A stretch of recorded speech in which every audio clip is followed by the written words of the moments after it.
Welcome. As folks start trickling in, we'll give it a little bit of time so everyone can get logged in and going, and then we'll get started as soon as we have everyone who looks like they're going to be showing up.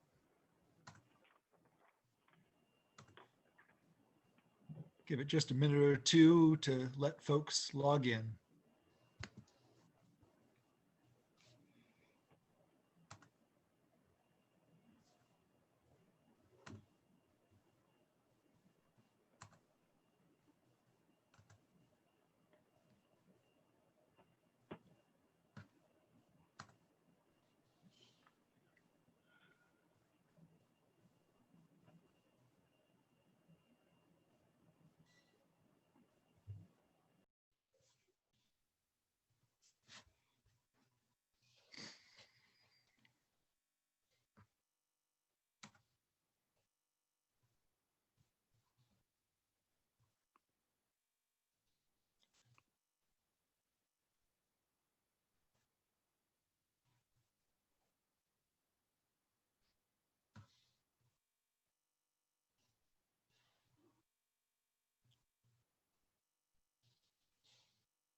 Okay, as we get started, I'm going to start before anything official by apologizing to folks. I do have some allergies going on, so there may be some sniffles or sneezes.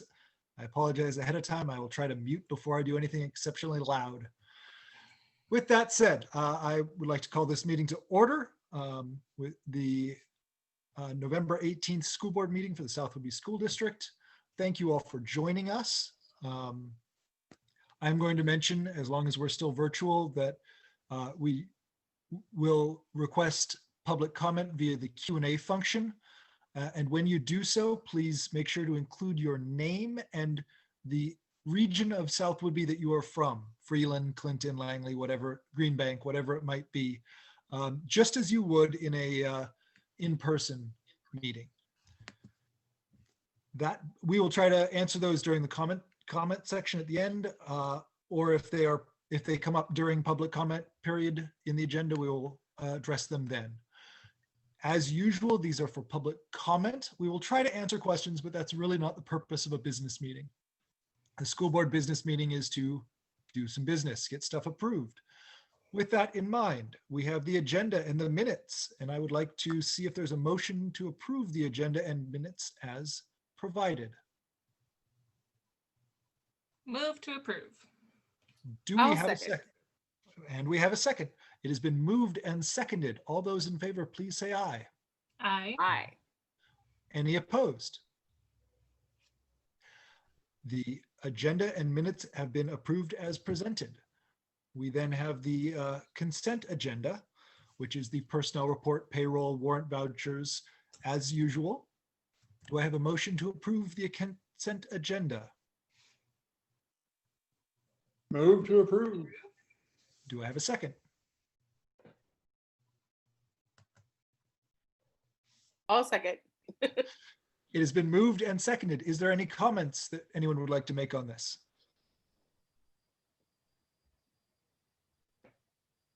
Okay. It has been moved and approved. We will move on to voting. All those in favor of passing the consent agenda, please say aye. Aye. Aye. Any opposed? The consent agenda has been passed. Now we're going to move on to presentations. We've got several presentations on policy, on a discussion on when to have our board retreat, the tribal lands acknowledgement, COVID update. We're going to start with our policy update, at which point I will pass things along to Andrea, I do believe. So policy update, it's just some language modification. I think for the better, it makes the policy more of a stance and less subjective. So I did not see anything that needed to be adjusted or shifted, and this is an essential update. Okay. I see you also pulled out double spaces, which makes me happy. That would all be Christy. Oh, Christy, thank you. So this is not the period where we're going to vote on anything. This is just talking about the changes. We will vote on that later in the meeting during the new business section. And maybe since this is Anne's first round with a policy update, Mhm. so Anne, what we typically do is you've obviously reviewed it.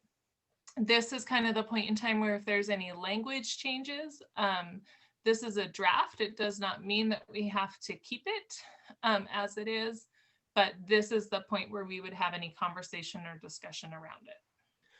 And in keeping with the discussion that you and I had, and I went through and looked to see if there was any he or she in there. There was none. Great, thank you.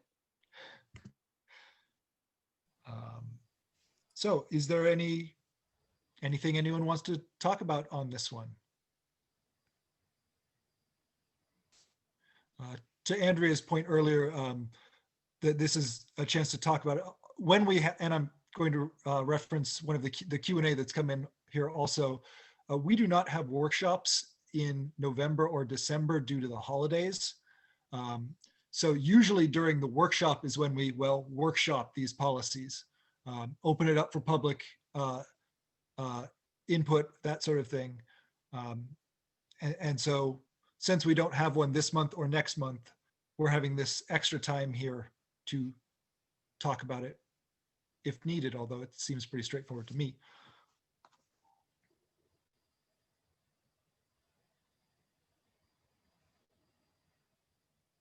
Okay, doesn't seem like there's anything else on that policy. It looks good to me. Thank you, Andrea, for making the necessary updates. Next up on the agenda is the board retreat. Normally that would be this month, but there's a lot of stuff going on this month, and we're going to be bringing on a new board member in December. So Dr. Moshe and I talked about this and want to suggest to the board that we push this off until January. We can certainly discuss whether it should be January, February, whenever, or if people would like to do it sometime in December, we can certainly do that as well. This just offers an opportunity for us to actually meet. And it is an in-public meeting, so if members of the community wish to attend, they may. To actually meet and just talk over things where we don't have a specific set of business rules that we need to get through, where we can just talk about the school district. And those board members who have been to more than one retreat, I'd love it if you would speak up and talk about your experiences with them and what else I may have missed that we talk about at those points. And we can also talk about whether we want to have it virtually or socially distanced in person. So, You did a pretty good job, Brooke. Yeah, and typically we would have that retreat during our time at the WASDA conference, which is this year virtual. And that's also part of why we don't have a workshop, is because we typically go to that in November. yes, I think January would be a good time, just because for me, the board retreats are when we get to know each other as a board. And Mhm. given that we will hopefully have a new board member with us, I would rather do that team building sooner rather than later. Mhm. Hopefully by January, I mean, you can do an in-person socially distanced now, but really it would be best if you waited until January for that. Yes. Yes. Well, and we won't have our new board member till January Right. anyway, because we're gonna, Yeah, I'm not, Christy, what did we schedule for the date for the board appointment? Was it the workshop in January? Yes, I believe so. You're interviewing at the December meeting, and let me pull up. And I appointing believe- at the December meeting with a first seating in January? Right, Yeah, okay. What, now on I the saw the 13th.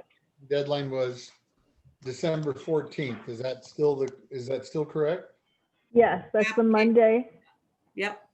Okay, And just want then, to make sure that we're not moving anything around. No, it's 14th, and then the 16th is the workshop. I mean, is the meeting for December. There's only one meeting, and you would interview and appoint that evening.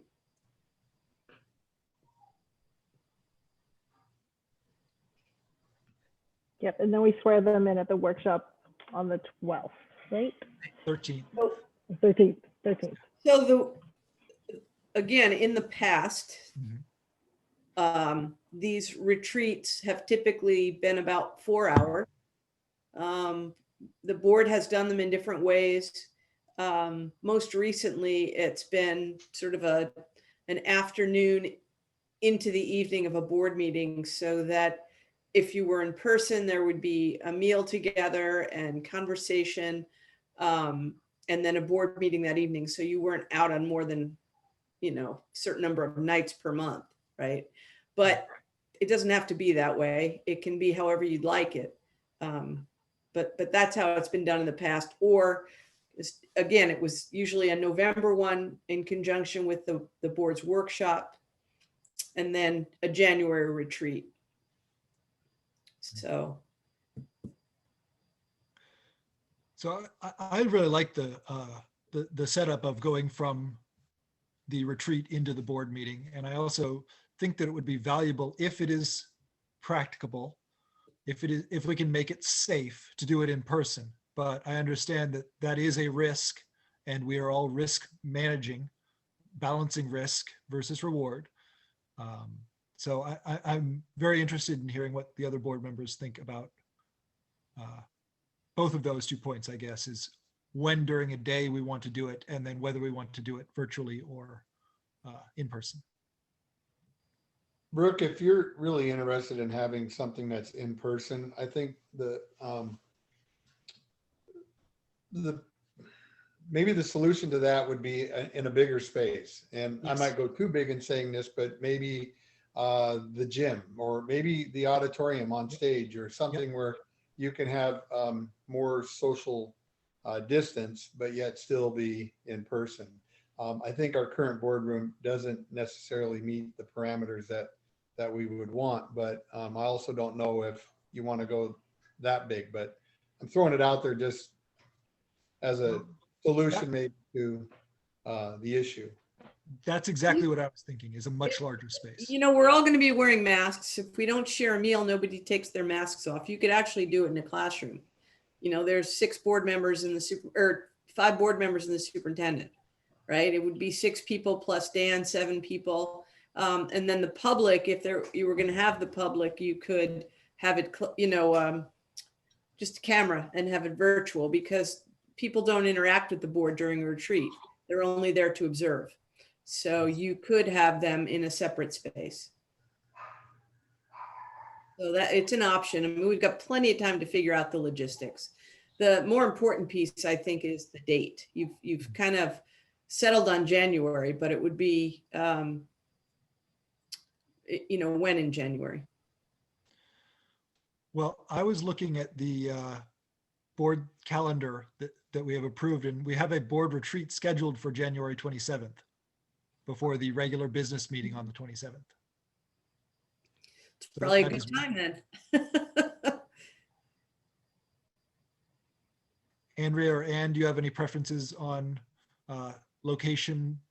I can do either, and personally, I like it when it butts up against a meeting as well. That's easier for me, our family, to plan for. Yeah, that feels the most efficient to me. And in terms of location, I think, we're still a couple months away from that point. And so who knows what will be happening by then? Yeah. I'm assuming we'll still be taking precautions, Mhm. but we may be in a different place in terms of small groupings. So I think that's something we can kind of determine as we get closer. But I'm looking forward to actually being in the same room with you folks. So it gives me heart that we can potentially do something in person at some point. Okay, my last remark, Brooke, would be, I thought we were not calling it a retreat anymore, because that's going backwards. I thought, see, Joe gets it. We're advancing. We are not retreating. Right. We are going forward, not backwards. Advance. Here's where I paraphrased a Marine Corps General Chesty Puller, which says retreat expletive. We're just advancing in a different direction.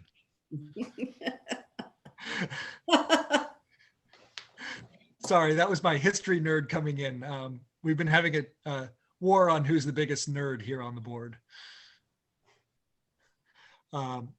Okay, so it sounds like, I think that, Anne, that point is very well taken, that we've got time. We can aim for an in-person in a largish space. And then if things change, we can shift.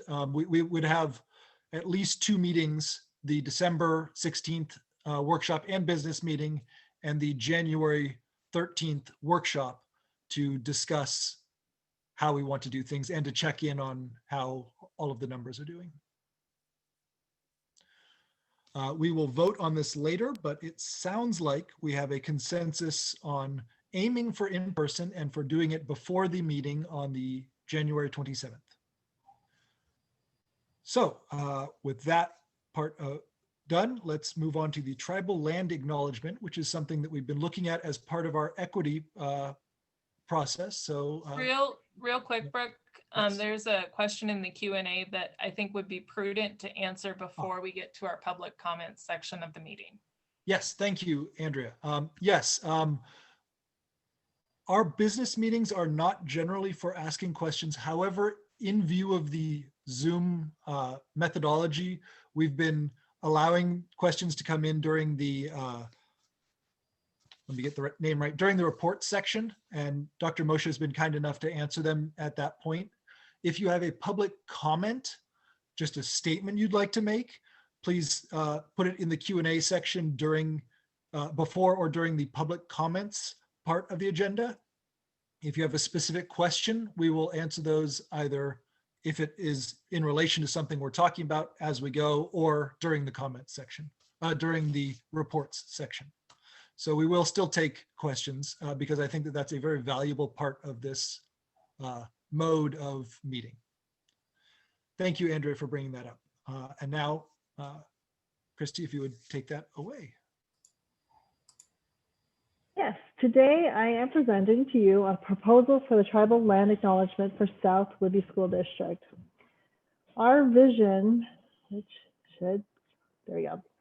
Our vision here at South Whidbey asks us to teach by example to create learners who are multiculturally engaged, compassionate, and prepared for a diverse world.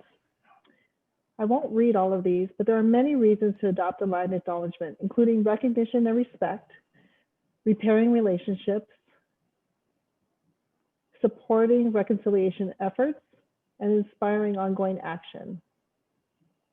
Alone, this acknowledgement is a small gesture. However, with the work of our teachers and the equity teams to continue increasing knowledge with the South Whidbey Schools Foundations and with the Schools Foundation's grant and wish list to add tribal maps into our school buildings and increase the tribal literature in our libraries, we are taking the necessary steps to increase the public and student consciousness of Native history, sovereignty, and cultural rights, all of which are a step toward an equitable relationship and reconciliation with the local tribes.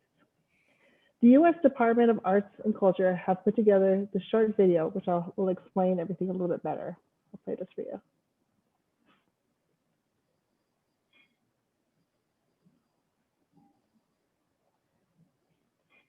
And you probably can't hear it. Can you hear it? No, you gotta stop the share and add sound, Christy. Okay. Hold on one second. I don't see where do I add the sound? When you go to screen share, it says optimize sharing down at the bottom and share Yep. computer sound. So click both Okay. of those. Okay. Okay, got it. Okay, we'll go back and I will We acknowledge it. hold this and rewind it back to the beginning. There we go. Before I begin this morning, I'd like to recognize the Algonquin Nation. Can you hear it On now? whose traditional territory we are gathering. We acknowledge them as the past, present, and future caretakers of this land.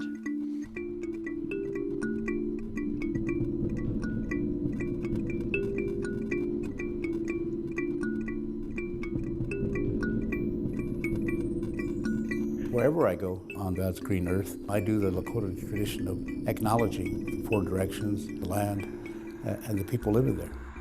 Unchimaka, as I call Grandmother Earth, the land, I view her as a sacred, living entity, and that's the way we acknowledge it in, Lakota thought and philosophy.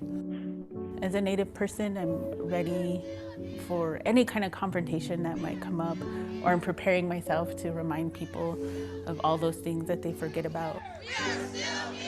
I was at a meeting in Minneapolis, and the room was primarily non-Native people. I was in a non-Native organization, but this executive director got up and said, okay, we're gonna get started. So everybody, was sitting down and getting quiet. And she said, I'd like to get started by acknowledging the indigenous culture of Minnesota.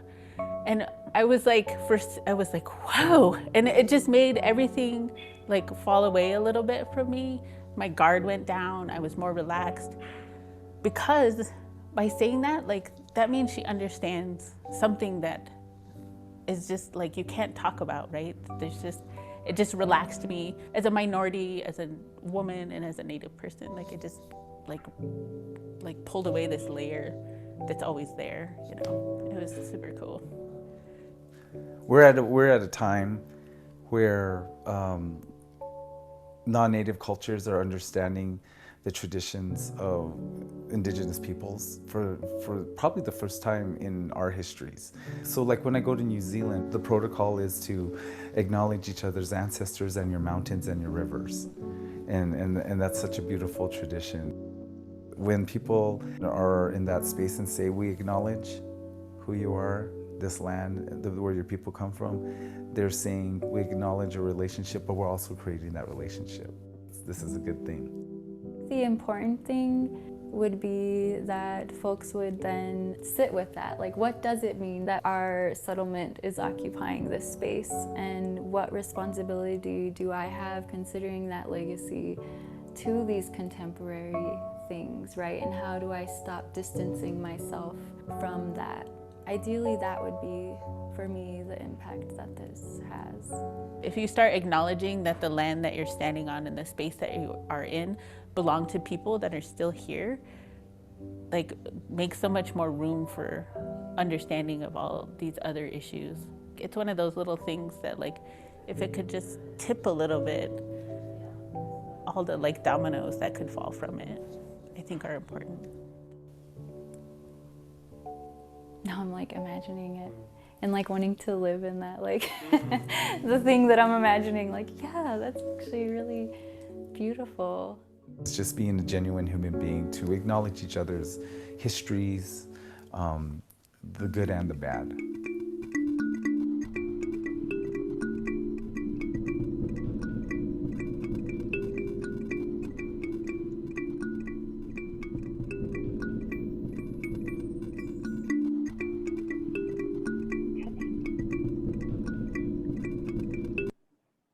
Before I begin this morning, I'd like to... Okay, so back to me. There are 524 federally recognized tribes in the United States. Here in Washington, we have over 29 federally recognized tribes, and many that extend their territories beyond Washington and the United States and into Canada. There is an interactive native lands map that anybody can go on to. Here's the site. And you can see Whidbey Island here. And basically, it will give you what they've come up with as the local Aboriginal lands for the area that you're working in or living in. When I prepared for this presentation, I reached out to our local tribes, tribal councils, from the Tulalip tribe, the direct descendants of and the successors of interest to Snohomish, Snoqualmie, Skykomish, and the other allied bands whom are our neighbors and whose reservation is directly to our east across the water in Marysville. Also the Swinomish tribes, which are the descendants of the Swinomish, the Samish, the Lower Skagit, and the Killiecrankie bands, whom are our neighbors to the north and the reservation in Anacortes and LaConner. Additionally, the Stillaguamish tribe, composed of the descendants of the Stillaguamish River tribe, and whose reservation is to the northeast in Arlington. And the Suquamish tribe, known as the people of Clear Saltwater, whose reservation is located on the west on the peninsula. These are their land acknowledgements. Additionally, I reached out to the Lushootseed 101 teacher from Tulalip to assist me with the proper pronunciations. And I watched a presentation by Dr. Kutha Risling Bavli from the Humboldt State University on what is a good land acknowledgement. Finally, I reached out to all the school districts in Washington to see what they are doing and what they've used and what their wordings were. From all of this, we put together our proposed land acknowledgement. South Libby School District would like to begin by acknowledging that we gather on the ancestral homelands, originally known as Shakolchi and Lushootseed, of the coastal Salish people on the lands of the Lower Skagit, Tulalip, Swinomish, Snohomish, Suquamish, and Suquamish, who have lived in the Salish Sea Basin since time immemorial and have hunted, fished, gathered, and taken care of these lands. We respect their sovereignty, their right to self-determination, and we honor their sacred spiritual connection with the land and water. Please join me in expressing our deepest respect and gratitude to these Indigenous people of this territory and for their enduring care and protection of the land in which we currently occupy and share through the Treaty of Point Elliott, signed by the 82 tribes in Mukilteo on January 22nd, 1855. I shared this proposed acknowledgement and received word back from the Suquamish Tribal Chairman, Leonard Forsman, who reviewed our proposed acknowledgement and thought it was a very good statement. He thanked us for our work in doing this. In addition, the Stillaguamish Tribal Historic Preservation Team also approved our statement. Tulalip just said it was fine, basically. We should remember that in 1990, President George Bush approved a joint resolution designating November as National American Indian Heritage Month. And just this month, Governor Inslee proclaimed November as the Native American Heritage Month and November 27th specifically as Native American Heritage Day. With all of these, we must still remember that before all these dates, the lands we live on and work on were cared for by our local tribes.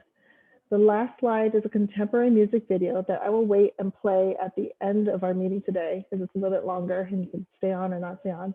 But it was created by Selena Lawrence, a Suquamish tribal member, reminding her people and others that Lushootseed is alive. Their language, customs, and traditions are alive. And we call to action our teachers, students, and community to recognize, appreciate, learn, teach, and respect the tribal history. It is time to show our gratitude during this month of Thanksgiving and also to give honor to this land and the people who came before us and exist today.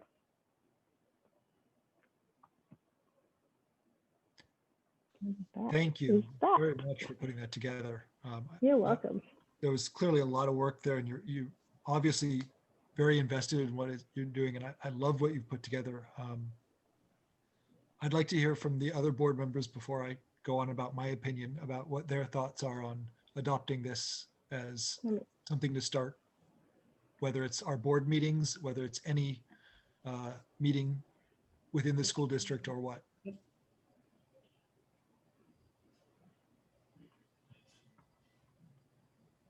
Oh, I'll start, Brooke. I'll say it's a good step forward. I mean, being that I'm a lifelong native of Washington with ancestral roots here, I think it's a neat step forward.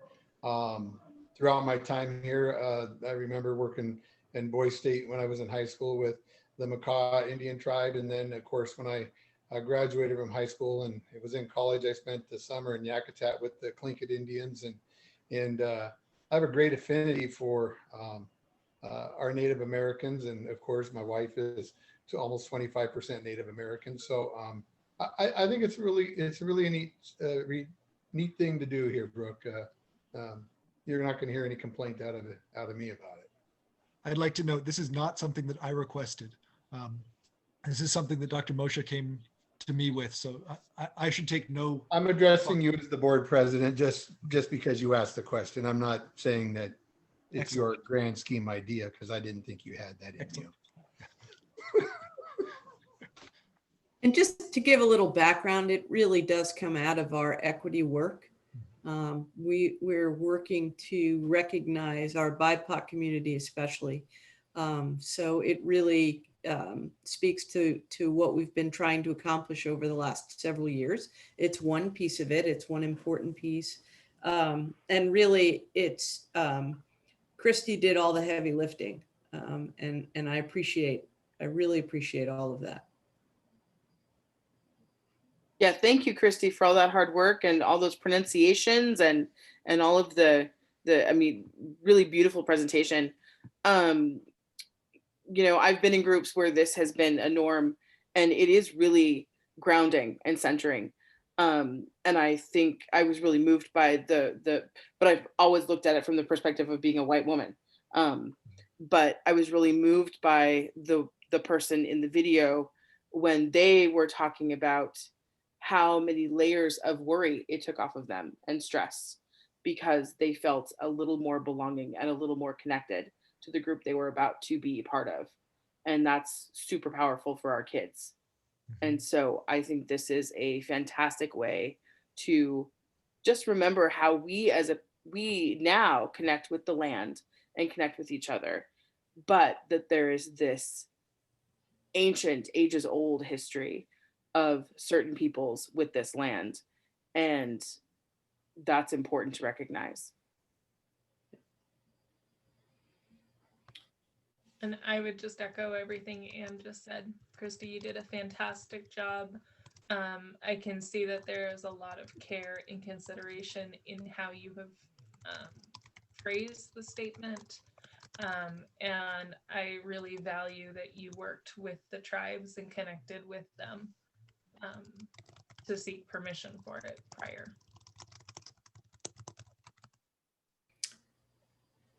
So I also, Brooke and Andrea and I had the opportunity to once again meet with students this afternoon, along with several other administrators and community members. And the concept of recognition of all of our students, all of our families, our community, is really something that's coming through very clearly.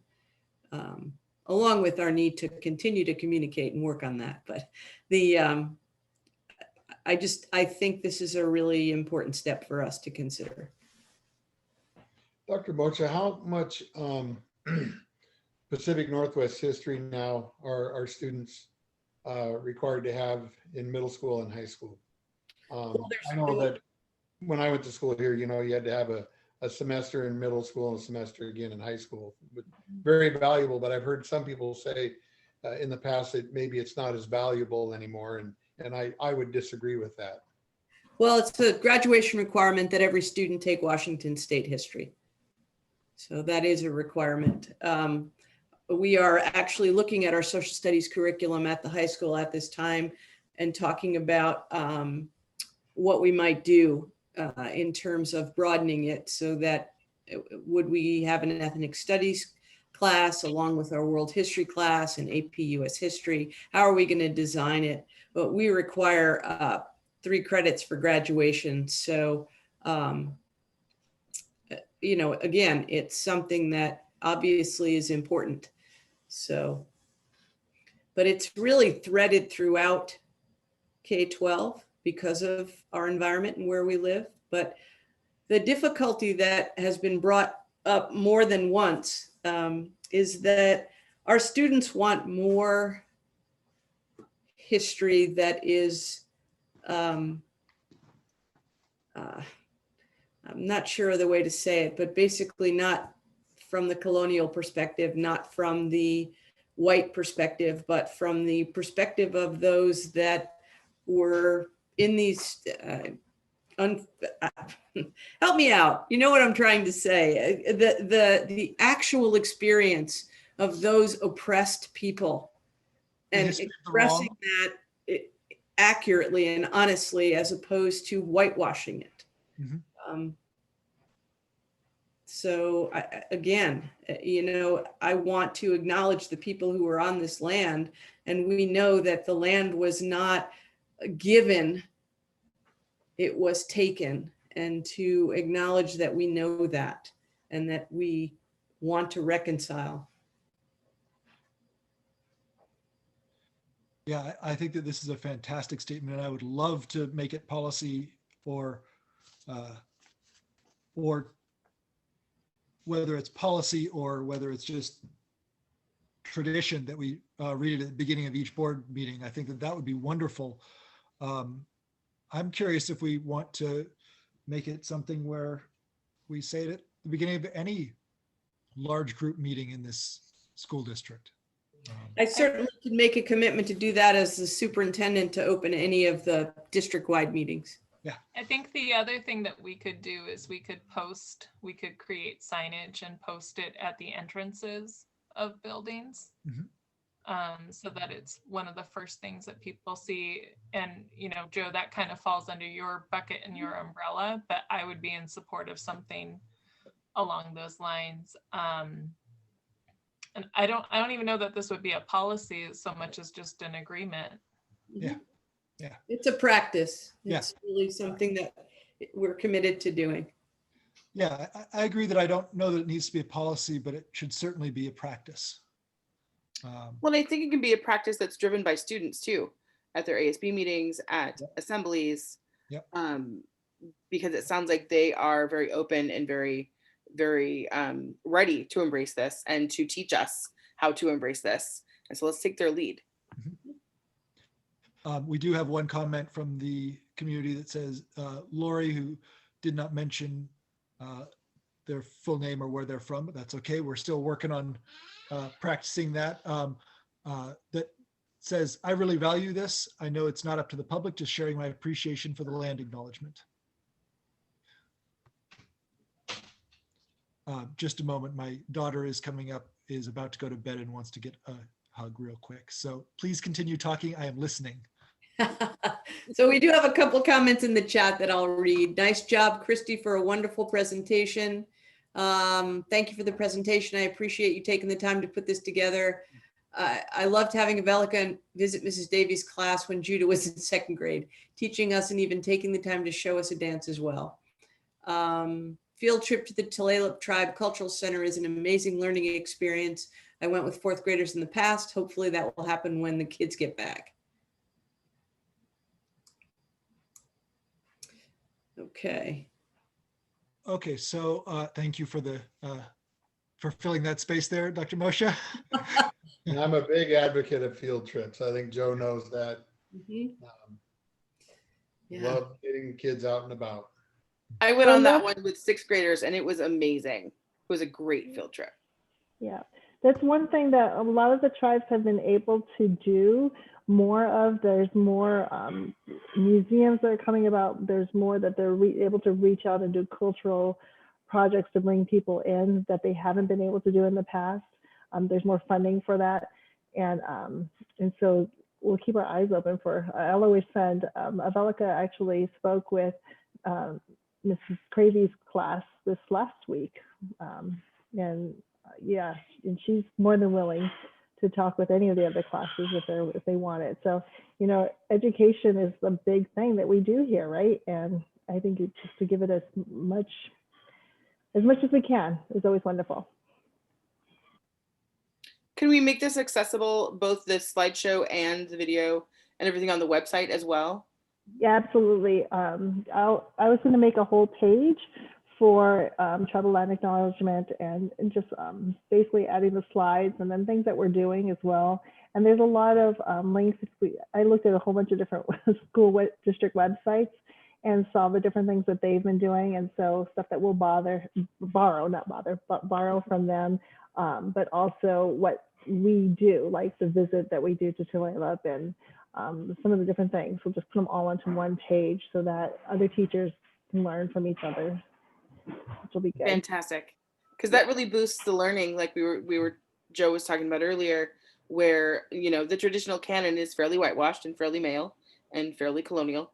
And so, you know, field trips and, you know, and real glimpses at other cultures are part of what we have to boost our educational value right now until our, you know, social studies curriculum is, you know, as robust as it can be. Right. And like I said, the Schools Foundation, you know, awarded half a grant. They got it on the wish list for the additional funding, but we're boosting up the libraries with more Native literature and literature that's written from the Native perspective, not just oh, this is about, because we see this a lot in the California Indian tribes, everything is the mission vision of the tribes. And so it's now coming out, and there's lots of stuff out there that we could share, and we just have to get it to the kids. And sometimes we feel so remote, like you're not like we're at the Marysville School District, or, they're in Anacortes, where we see the tribal people more often in the schools, but our lands here at South Whidbey were the lands that they hunted and gathered and fished and took care of. And the interesting thing is, it wasn't just one tribe, it was multiple tribes that used these lands together. And so it's a great showing of cooperation and working together to use one land for all.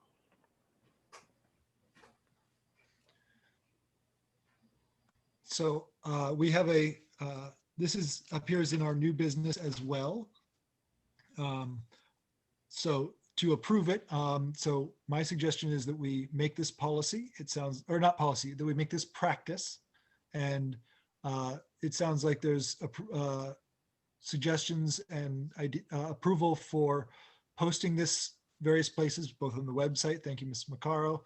I'm trying to keep up to that policy of using last names in public, by the way. Sorry about that earlier.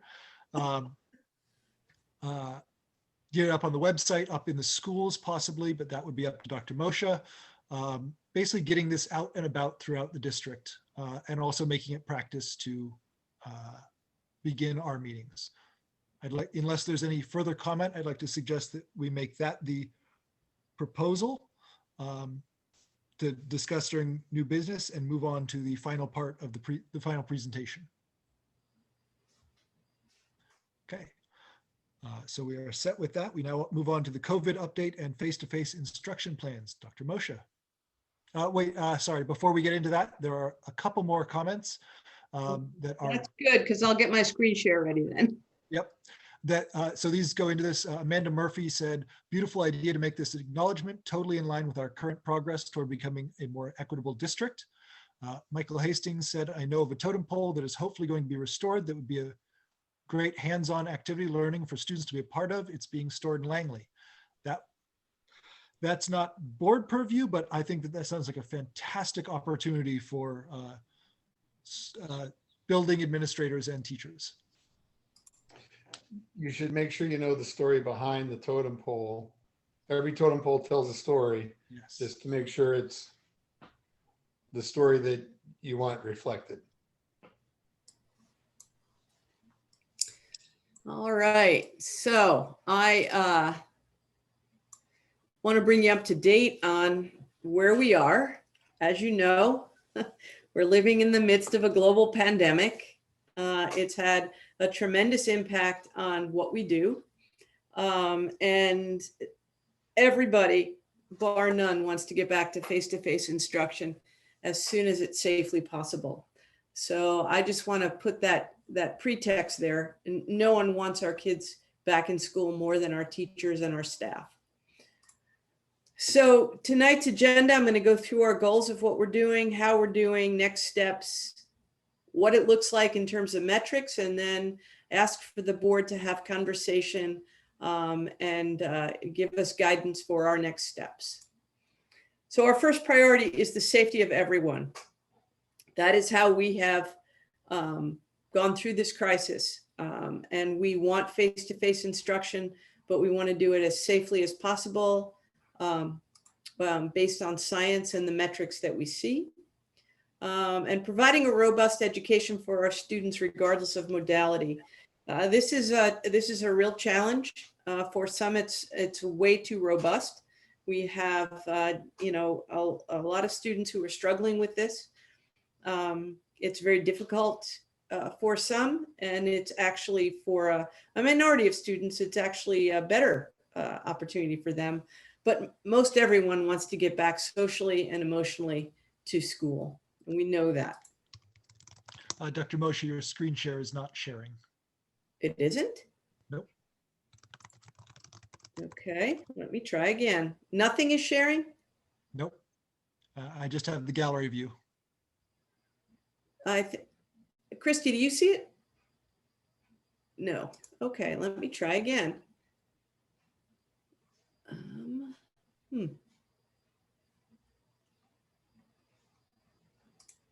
Sorry about that. My technology is on the fritz for me. I will share again.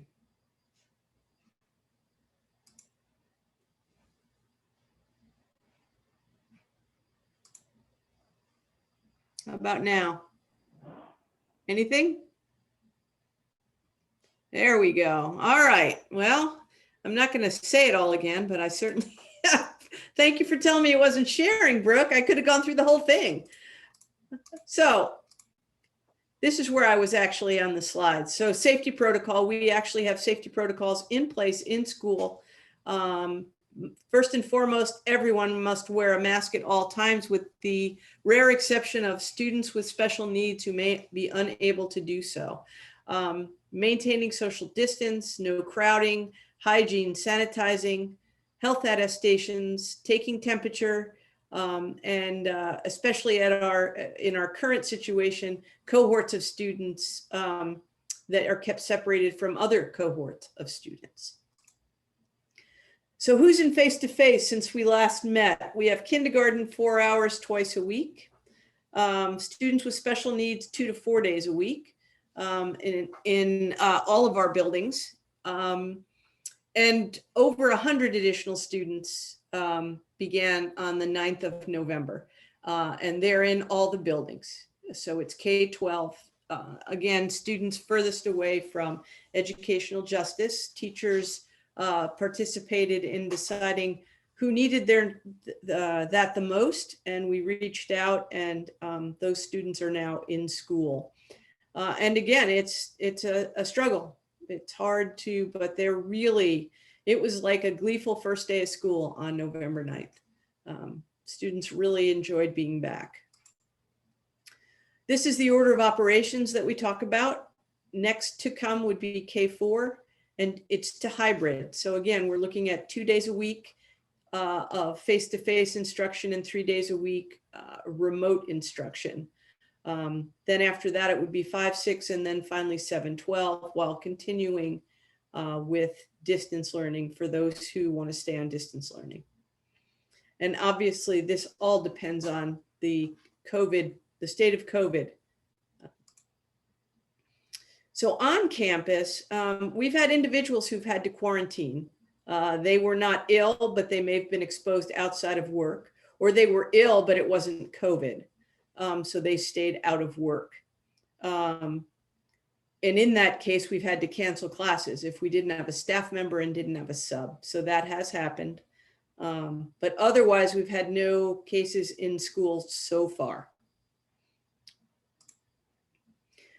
One of the things that the board asked at the last meeting was that we get input from our staff regarding what they think about our situation and coming back to face-to-face instruction and when. And so rather than just rely on folks to respond, which a few did, I put out a survey to all staff to give them the opportunity. And we had a 70% response rate, which is pretty high. It's 110 folks responded. Questions we asked: I'm ready to return in person with students now. So we have 36% of our folks who say yes, they are, and 63% saying no, they're not. At this time, we have 14 staff who are in and working in terms of teaching, and then several others who come in on a regular basis, but they're not in front of students. Next question was, I'll be ready to return after winter break, and you can see that break's about even. People are very nervous about what it's going to look like after the holidays, despite all of the requests from officials to not spend time outside of your household. Everyone suspects that will happen, and so they're nervous about it. The idea of returning second semester, which is February 1, we get a much more favorable response of about 72% of our folks saying they'll think they'll be ready. This is pretty consistent.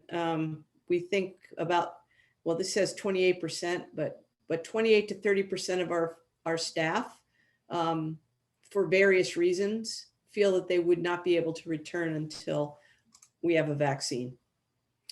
So that's a 60-40 split.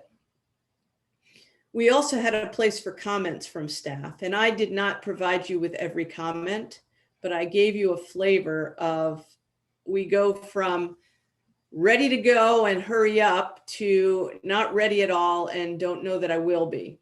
So not ready to return given the rate of disease, worried that everybody won't follow the safety precautions. I'm at high risk. I wonder if breaking the routine now is reasonable. Maybe we wait till a natural transition.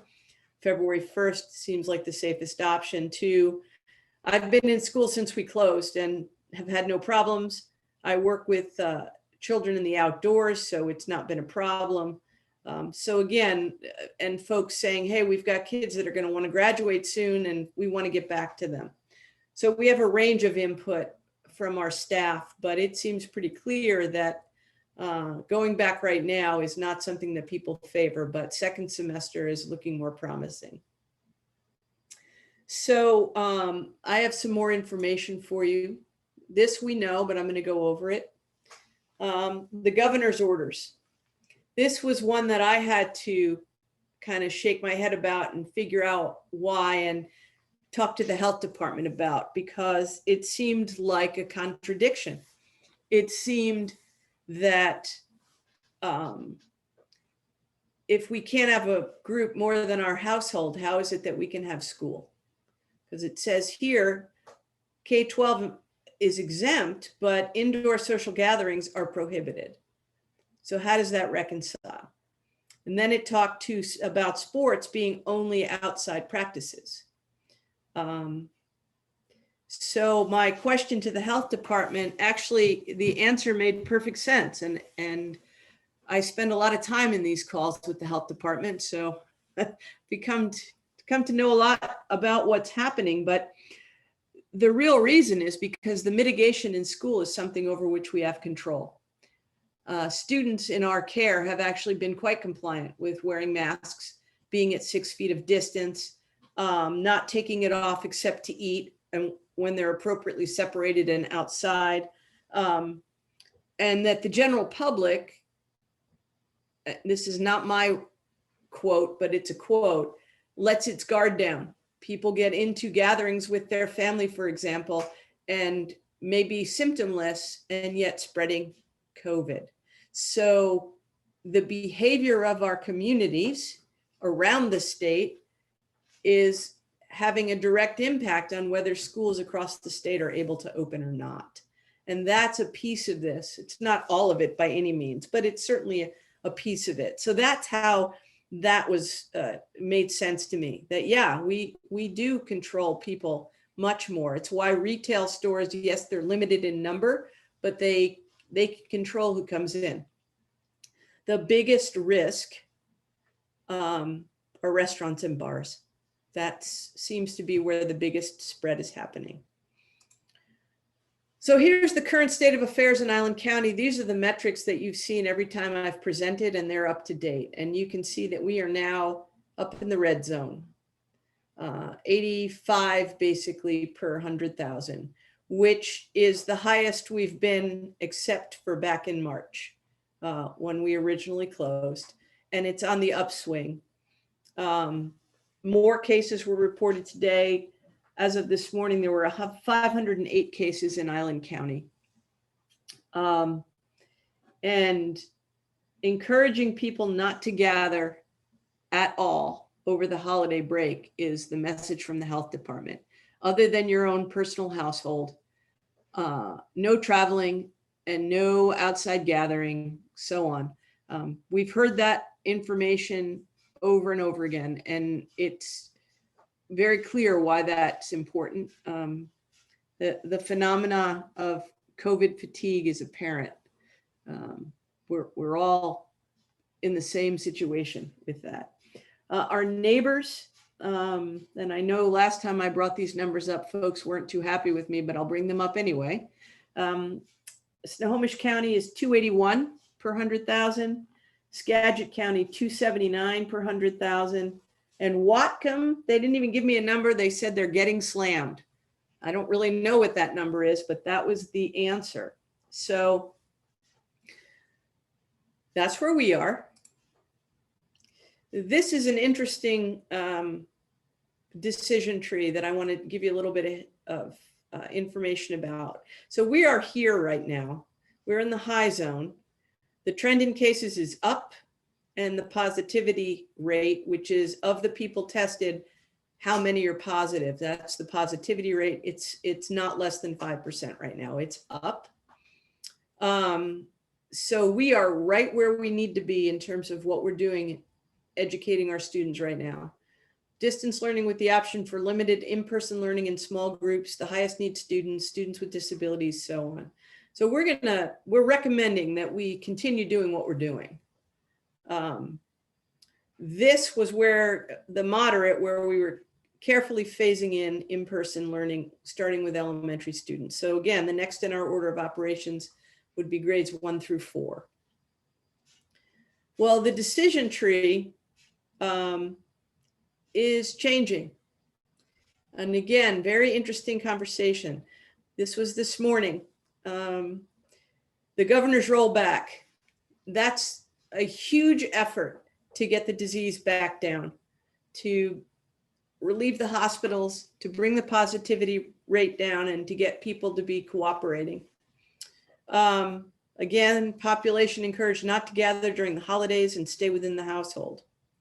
But here's the part that, again, folks are going to scratch their head around and say, I don't understand. So the Washington State Department of Health in January will likely provide us with a new decision tree.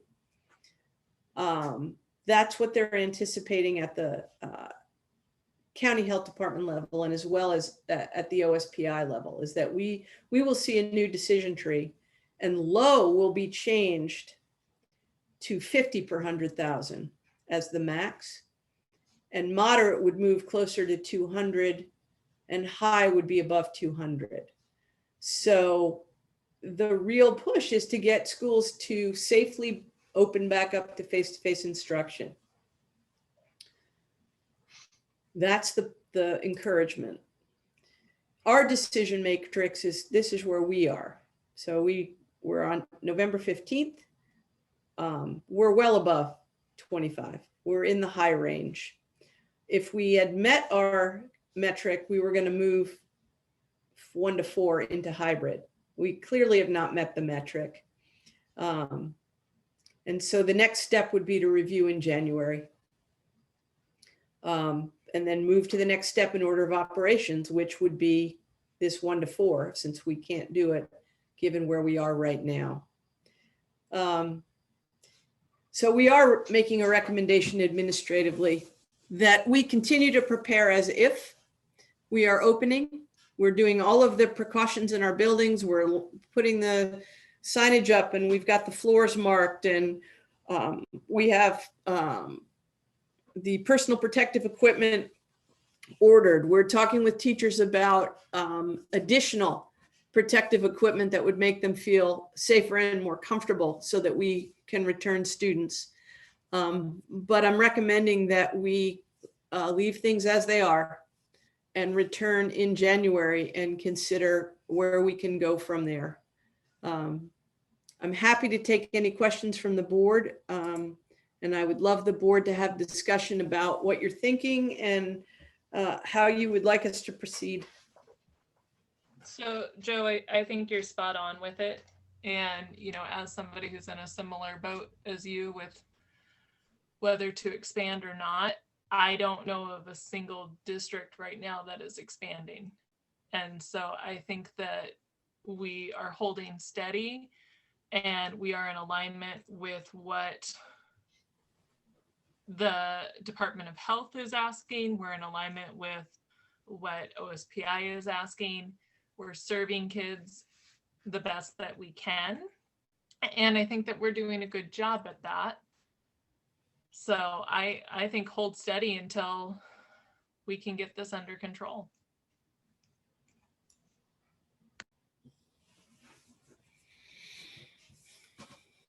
I wanted to thank you for putting that together. I know that a lot of stuff is changing very quickly. So I appreciate you giving us the latest and not so greatest when you can. I did have a question that was echoed in one of the community questions, which was if the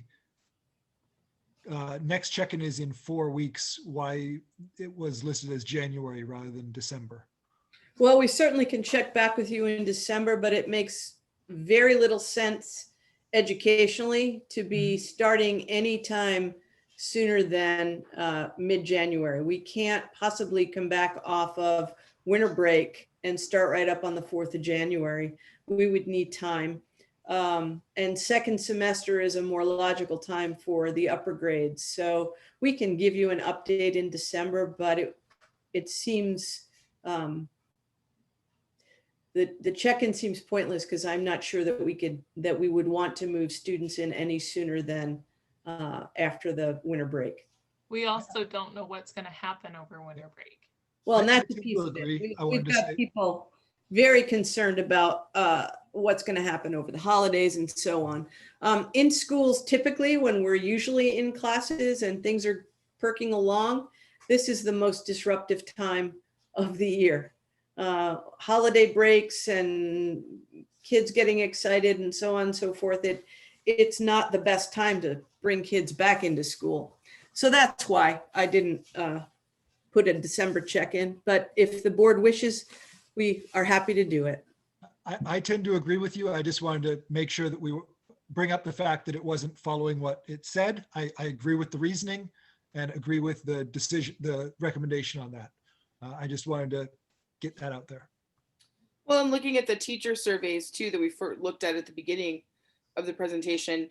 I don't know what the questions particularly were or how they were weighted, but I have I have a gut feeling that part of the reason the numbers looked like they did were that teachers are also cognizant of these interruptions that happen during the holidays, and that a smoother transition for everyone would be if we're looking, especially for the older kids, and I speak as a parent as well here, that kind of rearranging and changing everything after patterns have been established and norms are established, it would be really hard to move the bar either right before the holiday or right after, because right after the holiday, kids are studying for finals. So it's a little too hard to do that work, I think. And I don't know if we would get, yes, the social pieces could be there and be fortifying, but whether or not it would be in the best interest of the academics, I don't see that would be true. Yeah, and again, I'm not one to mince words with you. The most important impact is social and emotional.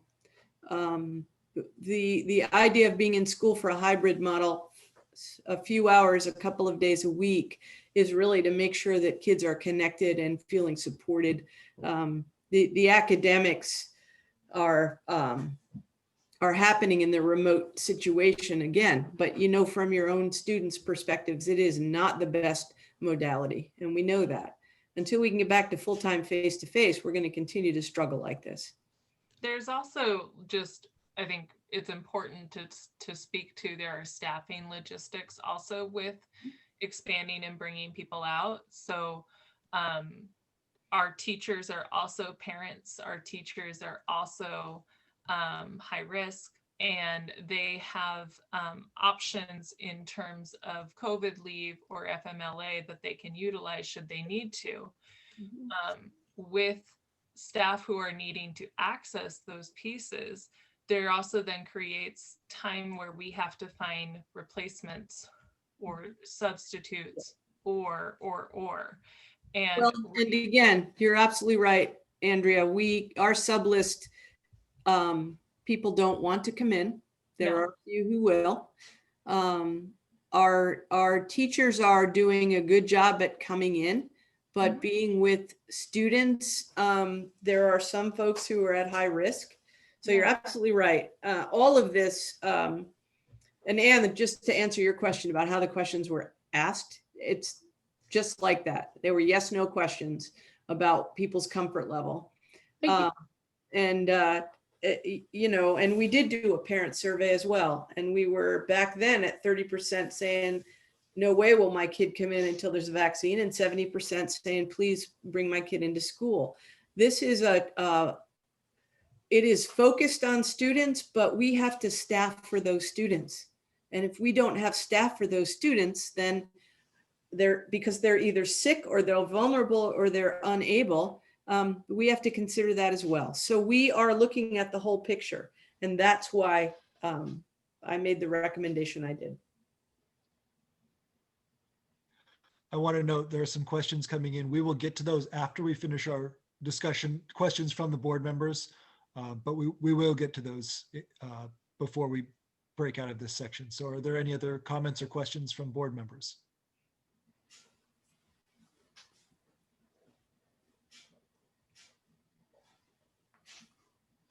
Damien, do you have anything over there? Okay. I saw head shakes from the other two, so I wanted to check with you also. So with that in mind, I don't have any other questions or comments. I just wanted to reconcile that one question. I'll look into the QA. We have an anonymous question. In future, please include your name and area when putting in a question. I'll read this one now. Was there a survey of parents? As Dr. Moshe said, there was one much earlier. This was a survey specifically because the board requested just to take the temperature, if you'll excuse the pun, of the staff to see how they were feeling about coming back. Because we know that the majority of parents want to be back in person, want their students to be back face to face, and we want to get back there safely as well. So there was not a survey of parents at this date. There was an earlier one that was referenced by Dr. Moshe, but this was specifically to see how staff was feeling. Next one from Michael Hastings. I think it would be great if you shared about the social Zoom groups that Amanda and Mrs. Hunter are doing for students. Parents are very concerned about their students' social emotional needs. I think this is great that these social Zoom groups are happening. I think there needs to be more things like this during the pandemic. Kudos. I'd like to, if Dr. Moshe, you'd like to talk about those a little bit. I think it'd be great to hear a little bit more about what's going on with those. Absolutely, we can talk more about that. Certainly, our teachers are connecting with students and doing Zoom meetings with them and checking in about their social emotional needs, making personal contacts. We have counselors and teachers who have done home visits. So people are making that a priority. They recognize that the social emotional needs of our students and our staff, but of our students, is the first priority. You know, we can catch kids up on their academics. It's the social emotional piece that is really suffering right now. Well, and for kids and parents and staff and administrators and board members and community members, the social emotional issue for everyone right now is rough. Yeah, and it's very difficult, you know, for folks, and there's nothing to look forward to, and we need to have something to look forward to. Right? Most people at this time of year, if they have the means, they're looking at maybe a long weekend or some time off, or, you know, family holidays or something that is motivating and exciting. And we need to get back to thinking that way. You know, I'm hearing good things about the spring, hearing that, you know, we may have a vaccine, we may have the opportunity to get back in school. We all want that, and we all want to have something to look forward to, and it's difficult. And it's exacerbating existing mental health issues. In my continuing efforts to normalize mental health issues, I'm going to note flat out, it's making my depression worse. I struggle with depression on a regular basis, but the isolation is hard. It's making everything worse. And we are cognizant of that. We're cognizant of the fact that it is tough on students. 3 of us are parents, and I think Damien knows more kids in the district than the 3 parents do. We know that this is not easy for anyone involved. I just want to put that out there that, yeah, it's not easy. Kathy Glaze notes, the numbers will not change, and we will continue to see growth in the numbers. We need to move forward. Why not allow families and faculty members that want to return? Aren't all children that are not fluent in reading and writing furthest from educational justice? Mhm. Dr. Moshe, do you want to address that, or I can? It doesn't work out as neatly as that. Not the teachers who feel confident in returning are not necessarily the teachers who they don't spread nicely, right? We have maybe a teacher who wants to return at first grade, but students who want to return are at fourth grade or whatever it is. It doesn't fall out as nicely, and people can do different things and be back with students, and we've done that. The reason we were able to bring students back in this model right now, and as I said, we have, what am I trying to say? We have almost over 10% of our population is back, and we have teachers back, but we don't necessarily have a teacher with the students who would normally teach those students who are back. Right. So we're trying to make that work, and we've got plans to go further. But again, I think in terms of our staff, we're hearing very clearly from them that now's not the time. We're seeing that in the numbers. We're seeing this disease continue to rise. It's impacting people no matter the precautions, which is the scary part, right? In terms of the general public. So we're all doing our best. I'm hoping that the numbers don't continue to rise. We had a very big downturn in numbers when prior to this last outbreak, prior to Labor Day, the numbers were way down. There's lots of conjecture on why that is, but it can be curtailed again. And if we actually do have a vaccine, again, the numbers will go down. This will change. And I'd like to add that the studies that we've been seeing, infection rates in school districts go as the rates go in communities. So if the numbers do keep rising, it's more dangerous for our students if they're at school. If we can get the numbers down again, it will be less dangerous for the students and staff at the school. And so it is on everyone in this community and the communities around us, because we are sharing numbers with Island County. Although the South End's numbers have gone up as well. I think it was 12% case increase recently. Yeah, I mean, that chart is, if we've got an arrow going straight up again. Yeah. So, it's time for us to all sort of regroup and stay home. And as I'm sitting here saying that, I know I'm not traveling, but I don't know who is, right? And we all want to see people. The holidays are that traditional time of year when you see people. And you have people who live around the corner that you don't see because you're not in their household. Sure. And it's known that people do things because it feels like it's an okay thing to do, right? You get a takeout meal, you have 5 friends over, you're sitting around the table, no big deal. How could it be a big deal? Everybody's being careful. Well, then somebody gets sick and it becomes a big deal. I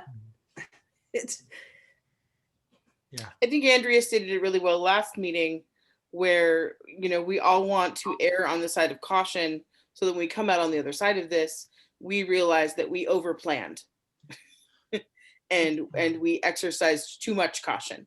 And as a person who is immunocompromised and has family members who are same, it really does matter what the other people in your circle do and don't do. Just again, going back to the emotional standpoint of that. And so, Joe, thank you for the research and the numbers and all that. And Brooke, thank you for humanizing this for all of us, because we're all in the same storm. And so we all affect each other's actions. And so if we as a school district can continue to be a model for caution, I don't think there's anything wrong with that. Yeah. So one of the 2 things that I prepared ahead for this evening, one is that Marcia Statz, who is our health officer for the district, is on call and in the audience for us, so we can call in Marcia if you want an opinion. So Christy, if you can bring Marcia on as a panelist. And the other person is Paul Lagerstad, because I know there was some questions about we have sports, we don't have sports. What's the season going to be like? Because some folks probably have questions about that. And Dan, if you could, I don't know if you know this, but if you could answer the question in the question box about number of kids being transported right now. Yeah, that's an easy one to answer. 87. And how many bus runs? We are running 6 buses. Thank you. Okay. Yes.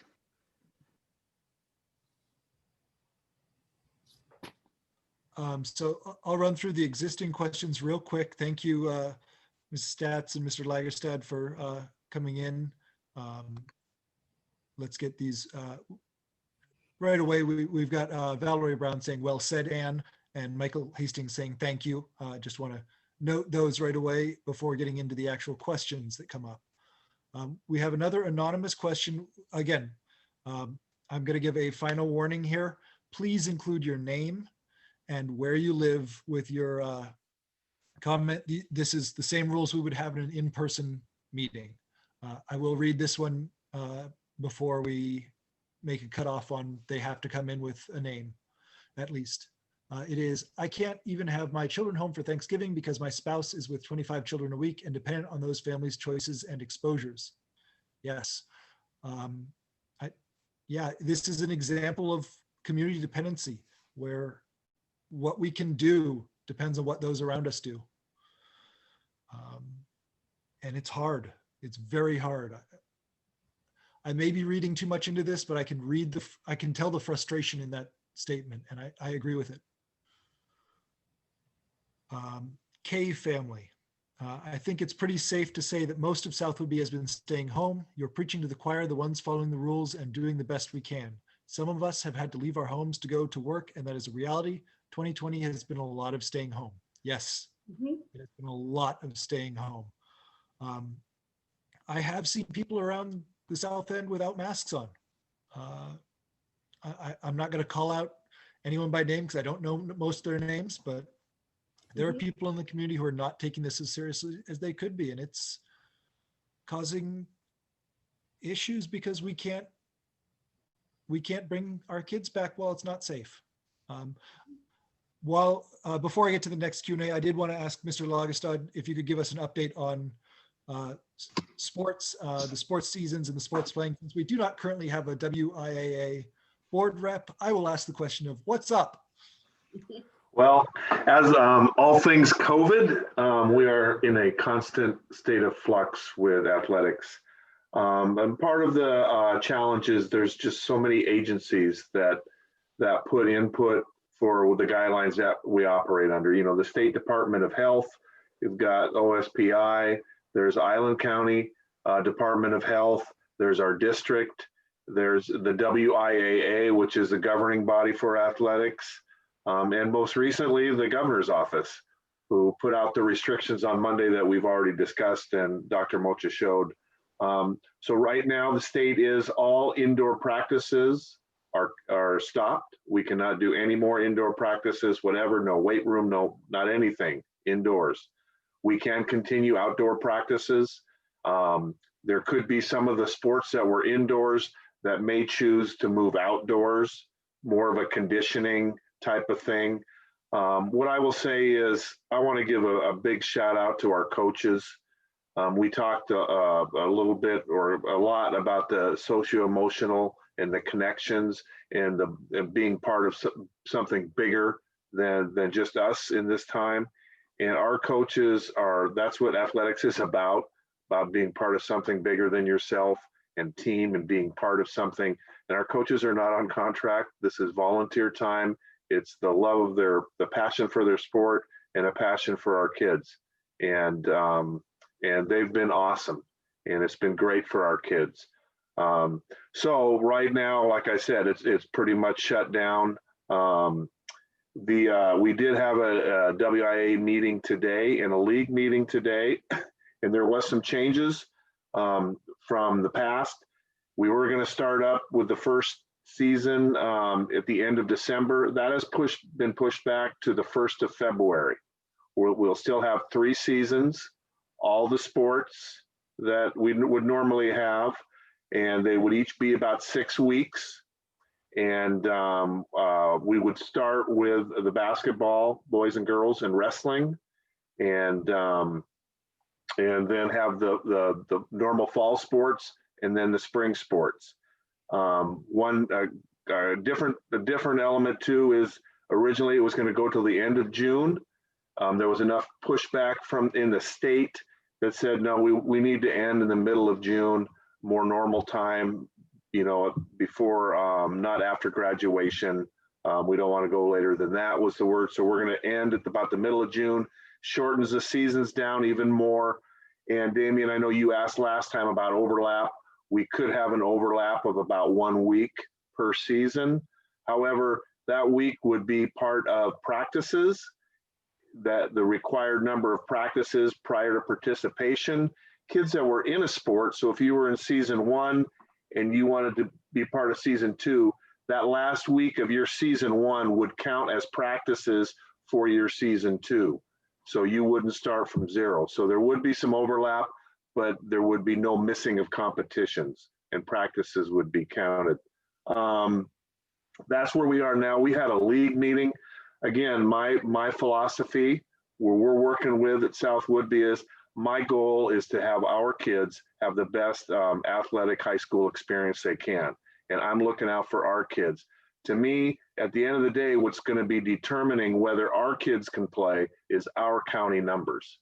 I mean, that's at the end of the day. It's not by league. It's not by really even by district. It's not by the state. It's going to be determined whether we can play, and what sports we can play is going to be determined by our county numbers. So had a great meeting with our league today. We're deciding whether we want to stick to the, because we do have flexibility. The WI is giving us flexibility. We'll decide if we want to, as a league, operate independently. And basically what we can do then is there's not going to be any state playoffs. There's not going to be really, they have a regional playoff, but I don't think that's an important driving factor for our athletics. So our league it's conversations. We're trying to decide, do we want to operate independently? And then we can offer the sports that we can offer when we can offer it, rather than trying to determine to match up with the state. So we're having that. I take it a step further for South Woodby. Our league now is mostly in King County, and then with a few of our traditional rivals in Snohomish County. If their numbers are as bad, where they can't compete, I've already talked, and Dr. Moshe has been great. We've had conversations with Island County schools, and they're in our same county, so they'll obviously have the same numbers. And, we've already talked and said, we can create some kind of experiences for our kids just with our Island County. I'll find the schools. We'll search for the schools that can compete, again, to give our kids the best experience in a safe environment. So this is all in pencil and with a well-used eraser on the end of it, and probably some more. But that's the state right now. One thing I will say is the WA did extend this open coaching period that we've been working with that just got shut down on Monday. It will resume. If it does resume, they've extended that to January 23rd. So it's possible that if when these restrictions come off, if the WIA gives us some room again, our coaches could work with our kids. Again, if you see a coach, you should thank that coach, because they're doing some awesome things with our kids, and they're our kids love it. They have great relationships. Thank you, Paul. So Brooke, if it's okay unless you have questions for Paul, I was going to have Marcia give us a little health officer update. I did have the one question that came in from staff, or from the community, that was asking about middle school sports. I don't know if that's something you would know, Mr. Lagerson. Thank you. Yes, yep, the district AD. So yeah, great question. Middle school sports is, we had a middle school AD meeting also today, and that is basically on hold. We're waiting for the numbers to determine what sports we can do when. Again, the middle school, we just operate in our league, which operates independently from any state or district. So literally we can offer the sports that we can offer when we offer it. You know, the challenge there will be, we'll be working with Snohomish County with most of our schools. But so we're just waiting to see what we can offer and when. And again, it may be kind of a you know, with a 2 or 3 weeks notice only. One thing I will say, take the opportunity, if anybody in the community, get the word out. If you plan on doing sports, it might be a good idea to go ahead and get your physical done now. You may or may not be able to, but I'm expecting a big rush once we get close, and it's going to be kind of a last minute relative to normal last minute call on that. So I would suggest people get their physicals if that's what we're hoping to do. Thank you. I think that's good advice. And thank you and the coaches very much. Dr. Moshe, Mr. Stats. So yes, so Marcia has been answering all of our in-district health-related questions and taking temperatures and, you know, following the chart. So Marcia, what's your take on what's happening based on all this? The numbers that you got today are pretty startling in terms of the surrounding counties. Even if we are changing to that Oregon model, they're over 200. So I mean, that's kind of slammed the door right there. I do believe that Island County,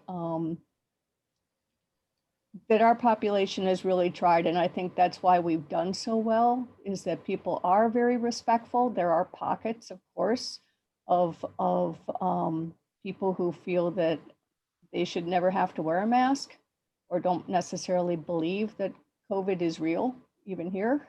But overall, I think our numbers and our respect for this disease has kept us as protected as we can be here, especially on the south end. JJ has been wonderful to collaborate with. We started way back in March in terms of getting the PPE that we felt looking at the bigger picture for staff, and that has really come into play. He had us well stocked so that as we have added back these students in the classrooms, I think that I've worked closely with the teachers in terms of keeping them up to date in terms of what I figure is their exposure. So if I try to look at it as if they're in a classroom with a student, especially special ed, but even in the special, in the students that have been high risk, if they're going to be leaning over them, helping them with a Chromebook, that's exposure. So they need to be in those KN95 masks, and they need to be able to have the plastic face shield to protect them from those aerosols. And those have all been handed out, at least at the 712. And I've worked with Emmy. She's getting them distributed down at the elementary school as well. So as what I need is to hear from the staff that when they are meeting with students, that they have at least come and let me know that they need that PPE. Because I think that there are teachers that are meeting with students that we don't know about. So that would be my biggest concern in terms of the staff. The front desk, Deanne and Mary have been wonderful in terms of also helping to facilitate getting those kids in when they come by the bus in terms of temperature taking and attestations. Yes, Dan, I would love to have them all having done them at home, but Deanne has taken that on so that even with the paper attestations and the sign-ins, she is personally going in and signing all those kids into Skyward with an attestation. So we will be able to track that as an electronic record. Do you have any questions for me or anything else that I can help with that you've picked up on in the bigger picture? We have an amazing staff. We have a lot of really, really hardworking people doing really good work. And, you know, you've got two of them right here and many, many more. Just really, it couldn't go any better for us in terms of our staff. right? The people that are in are working really hard to do the right thing. The people who are working remotely are spending all kinds of time to make that happen.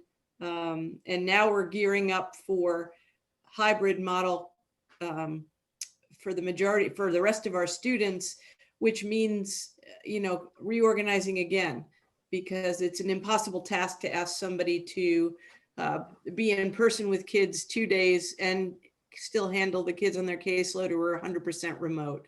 So it's going to be a huge challenge, but we're working on it. I mean, we're making the plans, as if we could open tomorrow, but knowing that we're not going to open until it's safe to do so.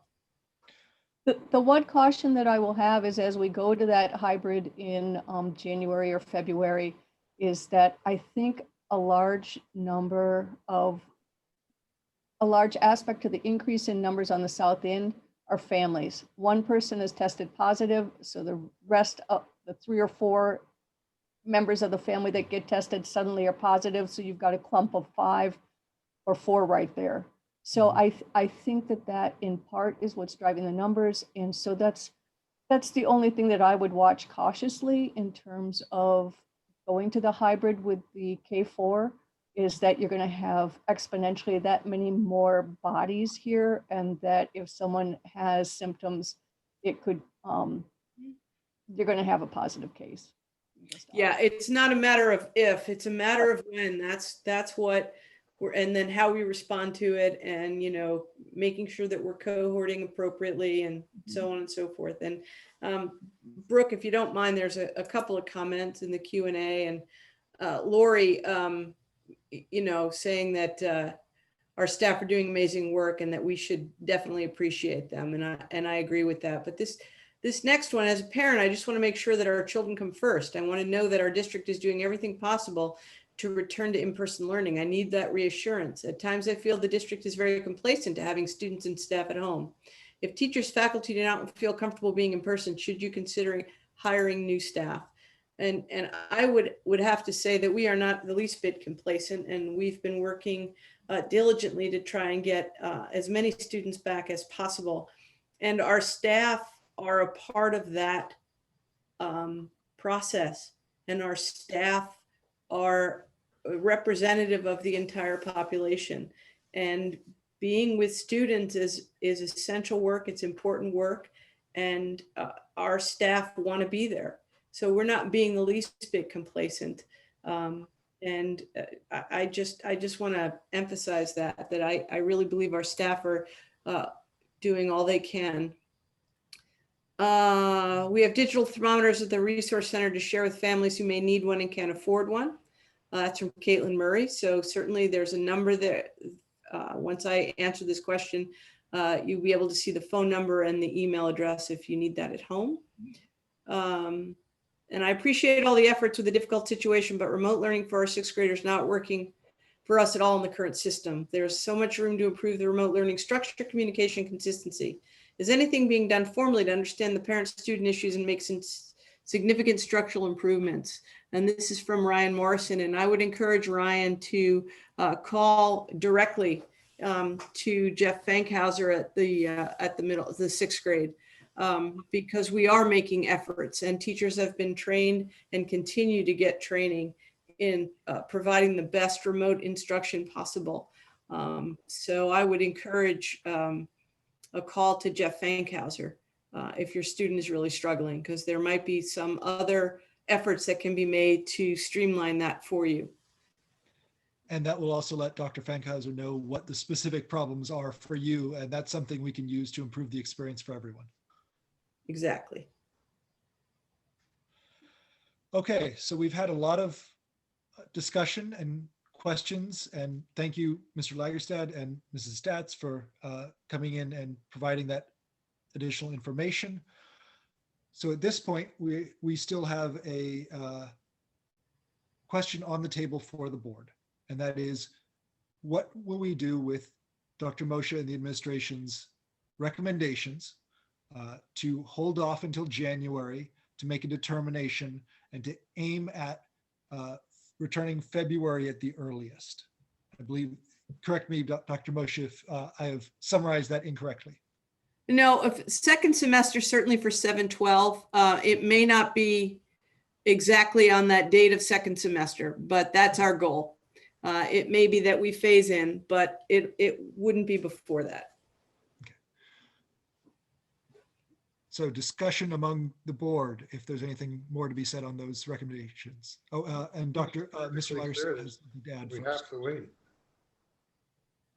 Oh, he's saying goodbye. Sorry, Damien, I spoke over. Well, Marcia, thank you. Thank you for your efforts. I hope you keep your PPE on and stay safe. Brooke, I was just saying that the only answer we have is to wait. We can't do anything today. We already know that. So and chances are, like we discussed before, making a decision in December is going to be the same thing as making a decision today. We're not going to be able to do that either. And as we discussed last June, we didn't know what things were going to be like when we were talking in March for what they were going to be like in June, or talking in June to know what they're going to be like in August or September. And so the closer we get into January, I think that's when we're able to make a decision for what comes in February. I just, I don't see, I don't like this. Nobody likes this. Can't stand it personally. I mean, I've lived my whole life without this. And so this is a dramatic change. And as soon as we can get back to school, I would love to get back to school. I mean, I'm looking at February and that's 11 months. That's 11 months of this. And no, I'm not happy. But on the same token, you know, I think Andrea would agree with me. We don't want to get anybody ill. That's, you know, safety first. That's my job is. You have to practice that. And so, and as Joe said, we can't all get back to school right now because those that are willing to teach, maybe in first grade, aren't going to be there to handle the fourth graders that are the ones wanting to come to school. So it's just a big logistical mess. And so I understand where you're having to wait until January. I hope everybody else understands that too. And I empathize and sympathize, and I hate it. I don't like it. I wish we could just go back tomorrow. But there you have my 2 cents. You know, I don't want to go too far down into the weeds, and there are so many logistical pieces that I know Joe isn't even speaking to, that I think it's important for families to know. It's things like if we have to keep small cohorts, we have to have enough staff to keep those cohorts small. And when you introduce more students, you introduce the likelihood of more exposure, which means quarantining classrooms at a moment's notice. You know, Monroe just had to quarantine 80 kindergartners, and that's 80 families at the drop of a hat who had to shift. And so is it easy to teach kids at home? Absolutely not. Absolutely not. Is this fun for anyone? No. But they're bringing kids back right now is not like it used to be. Bringing kids back means there's no substitutes. There's 14-day quarantines every time there's a runny nose. And I want to just make sure that we speak to that even if we bring kids back, it's not like it was 12 months ago.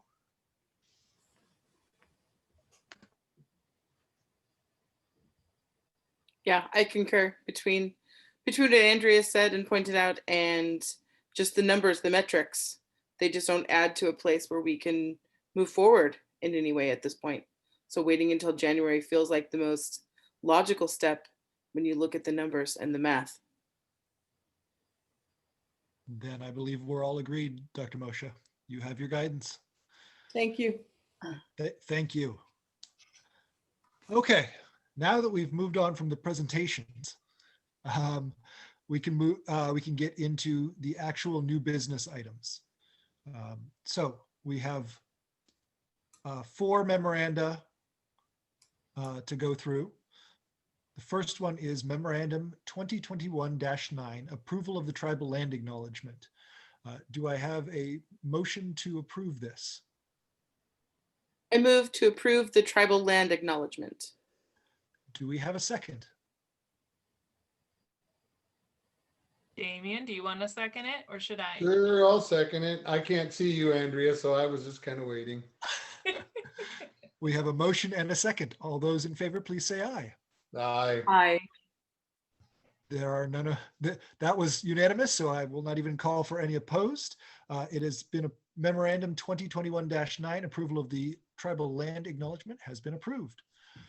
Memorandum 2021-10 approval of the radio repeater. Since this hasn't come up in previous discussion tonight, I'll have conversation, comment about it after we have a motion on the floor to approve. Move to approve. And do we have a second?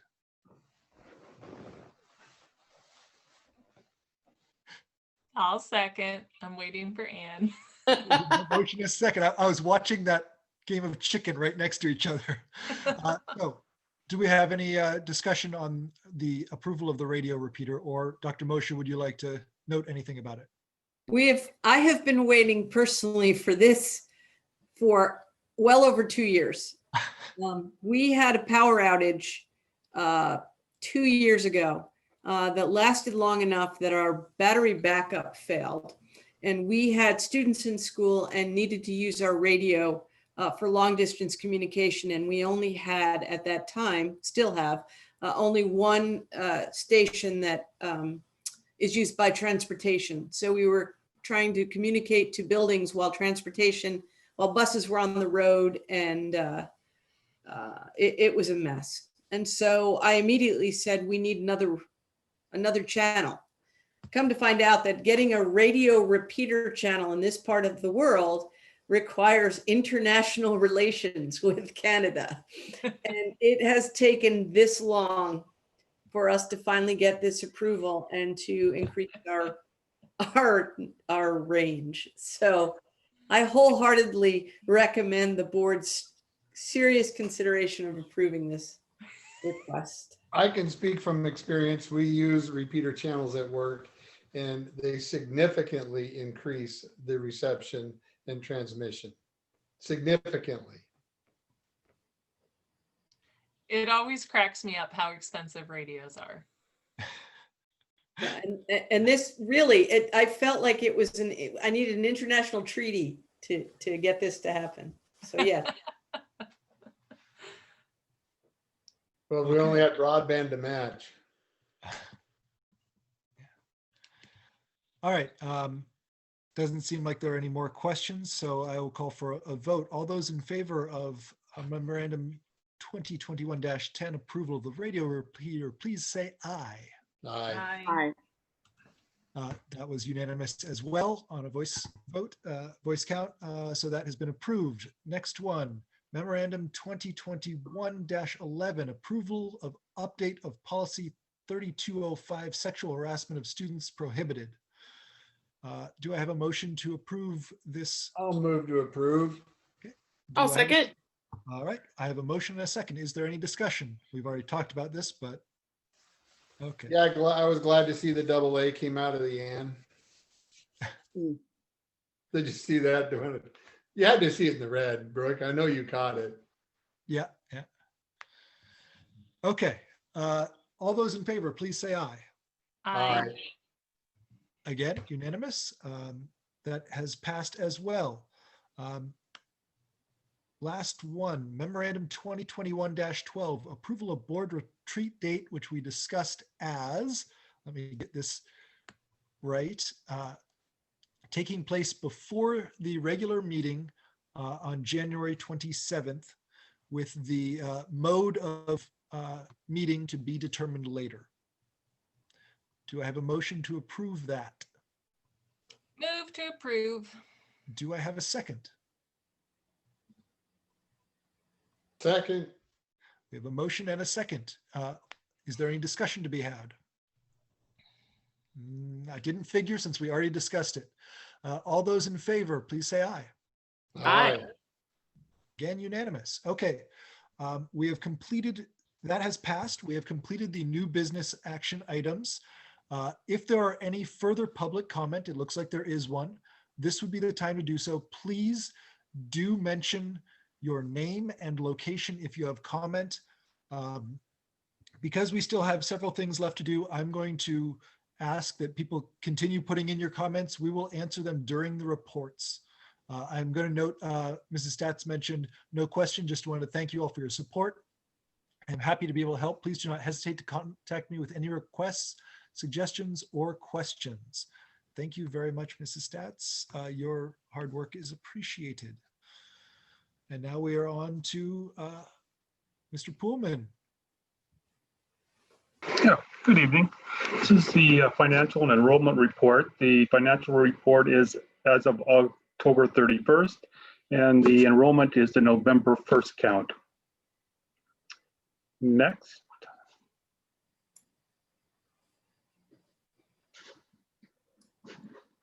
Can you roll it up a little more, Christy? There's a black line right across the bottom. No, that's okay. Well, anyways, the November count is about 1,176. And you can see as we go through these that it's slowly declining, very similar pattern that we've seen in previous years.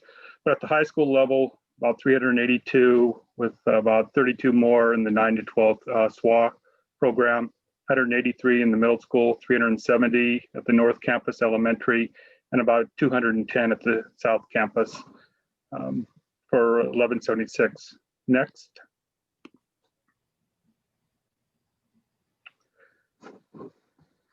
The ALE program has roughly 10 FTE in it, and that's through Spokane Virtual Academy. Our special education program, ages 3 to 5, has about 190 on the November count. We have about 53 in our vocational program at the high school, and roughly 38 and a half that are doing running start. Next. So you can see there's a slight change from the prior month. We're down about 11 students from the previous. We revised September and October up a little bit in the way we're counting them in one of our programs. So that was a little bit of an increase, but our average is about 1180. And you can see that in each of the buildings, we were down about 3 at the North Campus, 0.3 at the South Campus, almost 2 in the middle school, and about 2 at the high school. So that's kind of the changes by building that we've seen in the last month. Next, be sure and ask questions along the way if you have them. Again, enrollment is a September through June count, and then that is averaged for funding purposes. So we actually find out in June what our funding was for the previous 9 months. So you can see we were at 1183 and then 1176. Our average is about 1180 at this time. Our special education numbers have slightly gone up from 187 in September to 190. The CTE program's also growing a little bit, and the running start went up slightly by a couple. ALE is about the same. It's a very small number. Next.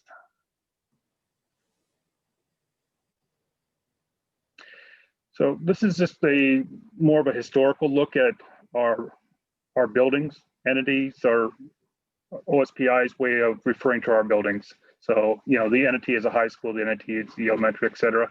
There is a change in 2019 when the middle school transferred and split into a K5 or a K4, a 5-6, and a 7-8 program. So the numbers changed there. But you can see that in September of 2006, we were at 1,938 students in the district, and today our average is about 1,180. So it gives you that picture of the changes we've seen in the district.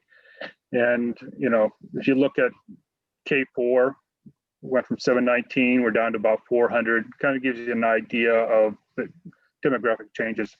Down towards the bottom, you'll see in the blue, there's a budget number. That's the number that we predicted in the spring that we would use for our enrollment number to calculate our revenue for the current year.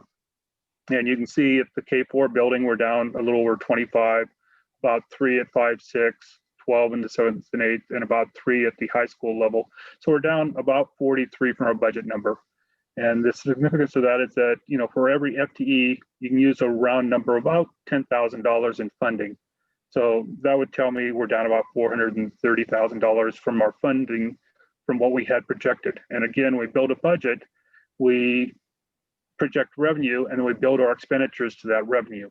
So, it's important that we will see potentially less revenue in the coming year. Next. And just a lot of graphs, but it basically shows you that, you know, the one on the far left is kind of the breakdown by building. The red is the north campus of the elementary, and then there's 5th and 6th, 7th and 8th, 9th and 12th, and kind of give you an idea of the different grade groupings, the sizes of those groupings. One thing I do point out in this is that, you know, our largest class is about 120 kids, and then we have several that are much, much lower than that. Next. Okay, so we move into the fiscal part of it, and it is through October. Again, our fiscal year begins September 1, runs through August 31st. So we are completing our second month of our fiscal year. Year-to-date revenue is about $3.9 million, fairly similar to what you would have seen last year at this time. The lower left graph shows a couple bumps during the year, and that's our levy collection months, once in the fall, once in the spring. And so we've started to receive some of that levy collection, about $500,000. We'll get the bulk of it, another $1 million or so in November. So there's those kind of those high points that we see during that time of the year.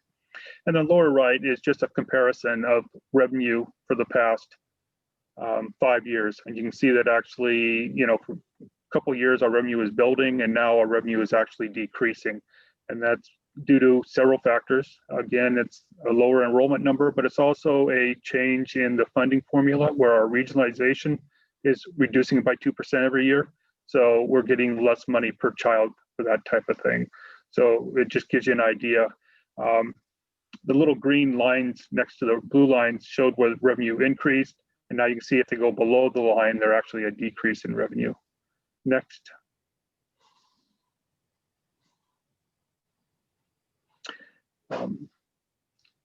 Skip the top one because it's not really relevant this time of year. It's kind of the progress towards our budget, and we're a long ways away from getting close to that. The bottom part, though, breaks down our revenue by the last 3 years by type of revenue. And the first one is local levy revenue, and then it's our local building revenue. The center one, which is our largest, is our state funding, and that's based upon enrollment. So that's our basic education and our state special education and CTE and those type of things. And then there's some federal money next to that. And then there's just basically grants on the far right, which are very small dollar amounts. Next. On our expenditure side,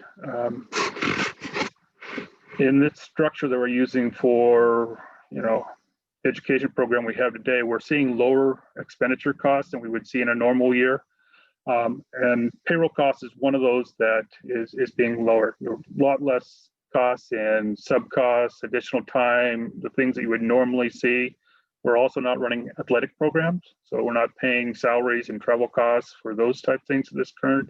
And then our supply costs are lower than we would normally see in a typical year. So you can see that, you know, our payroll is about 2.7 million, a little less than it was last year at this time. If you look at the lower left corner, our non-employee costs are really quite low, about 20% or 10% this time, about half of what we would normally expect. And then totally our expenditures year to date is a little over $3 million. But you can look in the far right corner, you can see that that red MSOC, which is material supplies and other costs, is substantially lower than it was last year for this particular month. Next. And if we add the encumbrances, and encumbrances are going to be the costs that we do know. It's the rest of the contracts for salaries, the benefits that are attached to those, FICA, Medicare, retirement, medical insurance, et cetera. And then the supplies that we've encumbered, we've already ordered, or I also encumber things like the food service department because it's a contract base with a food service management company. I know what it's going to be. The larger dollar amounts, such as our energy costs, I normally encumber $400,000. So, you know, that's included in these numbers. So it's not a big surprise as we go through the year. But you can see that our total encumbered and paid year to date is only about 82%, which is, you know, at this time, we'd normally see it closer to 90% on a typical year. So it is substantially below. And you can also, go ahead. And I was gonna say, and that's really good considering we're looking at, what is it, about a 4% enrollment lower? Yeah, at this time, I'm anticipating about $500,000 less in funding for enrollment because it continues to go down throughout the year. And then we also have the issue with transportation. And I know OSPI is working on trying to solve that, but at this point, we're expecting about half of our transportation funding that we'd normally receive because it's predicated based on student ridership. Right. And like I had mentioned earlier, we have 87 kids instead of 1,200 kids riding a school bus. So we're not going to get much funding for that. So there's maybe another $500,000 in there. So the projection at this point is $1.1 million less in revenue than we had anticipated. So it's very helpful that the expenditures are also lower. Yes. Yeah. The comment was more by way to compliment you on preparing for that lesser enrollment number. Oh, well, thank you for that. But yeah. Anyways, and then the bottom just gives you a breakdown of kind of your historical expenditures. And you can see that the orange line's kind of in the middle of where we've been, lower in the last couple of years, but higher than it was 4 years ago, which is very obvious because there was a change in, funding during that timeline. Next. Just a quick graph for revenue versus expenditures. You can see in September, our revenue matched our expenditures. This month, we have levy money coming in. So it's one of those times that we get more money, but our expenditures are about the same. So they're staying pretty consistent. And probably should mention, we do get those big levy dollars twice a year, but OSPI does not give us our funding on an even 1/12 every month. It fluctuates from 5% to 12%. So they take into account the months we get more money from levy and they give us less of the enrollment funding that time. So it has a tendency to offset once we, start moving through the year. Next. Budget status report is just a breakdown of our revenue and our expenditures. The revenue is by source. So we have, again, our local levy money. We have our local building funds. And you'll notice that, we're budgeting 520,000. We're about 70,000. That's probably another area where we're going to see a lot less revenue come in because if we're not in the buildings, we're probably not generating as many funds as we normally would. That's also rental of the community center and some of the other things that are affected by COVID. And then there's a state general purpose, which is funded by our student FTE, the special purpose state funding, which is special education and some of the special programs that they provide, the federal funding. So we've brought in a little over $3.8 million, and then we spent about $3 million of that. And it's broken down by regular instruction, which is referred to as basic ed normally, special education, our vocational program, which is a CTE program. Compulsory instruction is a lot of the different grants. You have things like your LAP learning assistance program, and then in the federal side, you have your title programs, which is remediation and all those other pieces that we receive funding for. And then community services is going to be basically most of that is going to be the community center, and then support services are all the costs that aren't directly tied to a classroom. It's your district-wide costs, things like custodians and maintenance and transportation and food service and the district office and all those that don't tie to one particular building, but serve the entire district. So currently we started with a fund balance of about 3.7 million, and our fund balance at this point is about 4.5. And again, that will continue to go down over the next few months because of the levy. It caused that artificial bump. So Dan, South Whidbey typically applies for safety net reimbursement for high cost IEPs. Mm-hmm. And, given the nature of the situation, do you anticipate that your safety net application will be significantly lower than it has been in the past? Or are those students on site enough to be able to claim them for that reimbursement?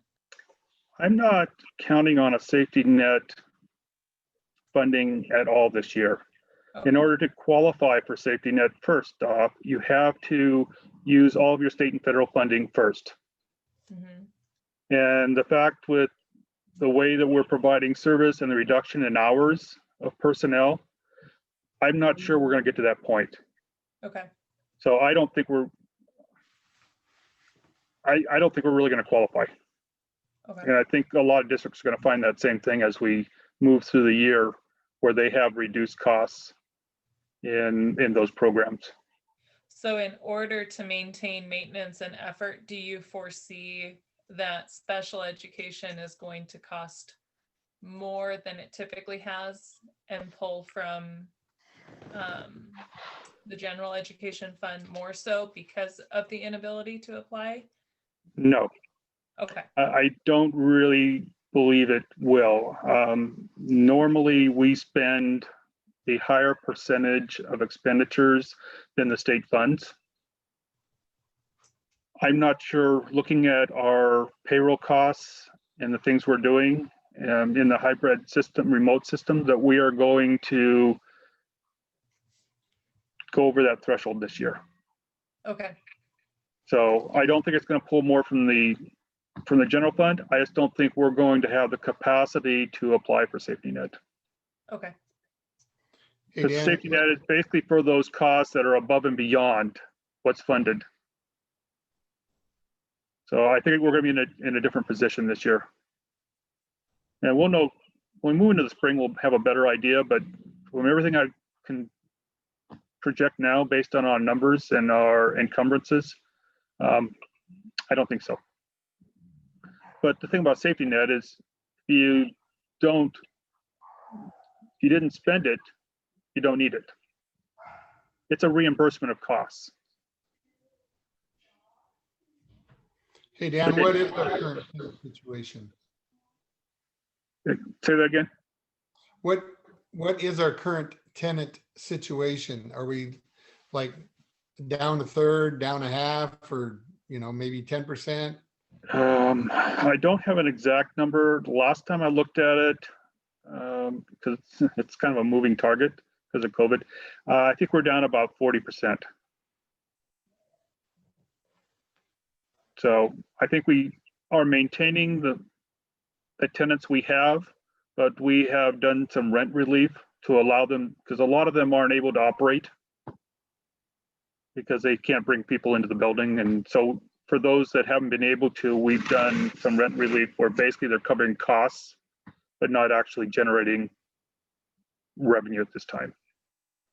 I think that's fair. I think this is a different time than normal. It's not like when we started this 5-6 years ago and we had some that just failed to meet requirements completely for a long time. That was a different situation than I think what we're in now. It's totally different. The tenants that are in there now have done a really good job of supporting themselves and supporting the community center and generating a revenue stream for the district. And the reality is, if they weren't there, we'd be paying utilities for those spaces. So it's a win for the district to have them maintain and build back in as the economy improves. And I hope they get to open up soon too. I do too. Thank you. You're welcome. And next. And this is just a fund balance. It's a comparison over years. The first is a dollar amount and the lower one is a percentage. And you can see that we are substantially above where we would normally be. And that's due mainly to the fact, if you look at June, July, and August of our last fiscal year, you see a dramatic increase. Normally the pattern would have been very similar to previous years, and our percentage wise would have probably been the same as the previous year. But because of the closure and the reduced costs that we had for operating, that allowed us to actually increase fund balance at the beginning of last year. So we started with a higher fund balance. But again, it's following the same pattern that we're seeing here. We will see an adjustment in January when OSBI looks at our September to December enrollment numbers, and then they will reduce our funding at that point. But it doesn't happen until we get to January and February. And then you start seeing that over the remainder of the 8 months. So that adjustment won't be a real steep drop in January, but it'll be a slow drop over the next 8 months where we'll see a slight reduction because of that. Next. And our other funds, capital projects fund, we currently have about $1.5 million in there. A lot of that is already encumbered for projects that are ongoing. We will receive another probably $1.5 million next month, which will generate the projects for the coming year. Our debt service fund has $1,500 in it, but there's no payment due for a while on that one. And then we will actually transfer at the end of November the amount we will need for the coming year to service that fund. ASB currently has about $42,000 in it. Not a lot of activity because there's not a lot of activity going on with no athletics, student activities, that type of thing. And then transportation vehicle fund currently has about $211,000 in it. So sometime in the next couple months, I'll bring you a plan to approve for purchase of yellow school buses. We have to figure out, is it another large school bus? Is it 2 small ones? Get a better idea what our need is in the next month or so as far as what that will be. So that's the financial report for this month. If there's any questions you have, there's a lot of other data if you want to look at it that gives you the backup to kind of this general information. Just for those guys that have grins on their face and likes numbers.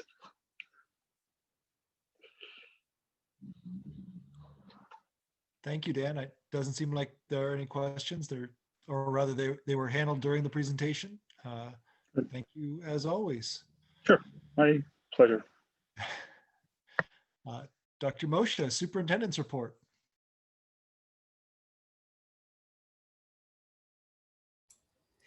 Well, what I was going to say is I think you've heard enough from me tonight. I don't have any other updates.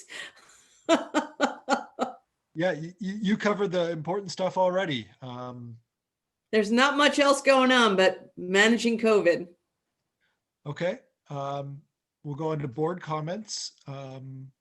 Anyone have anything they want to add or discuss?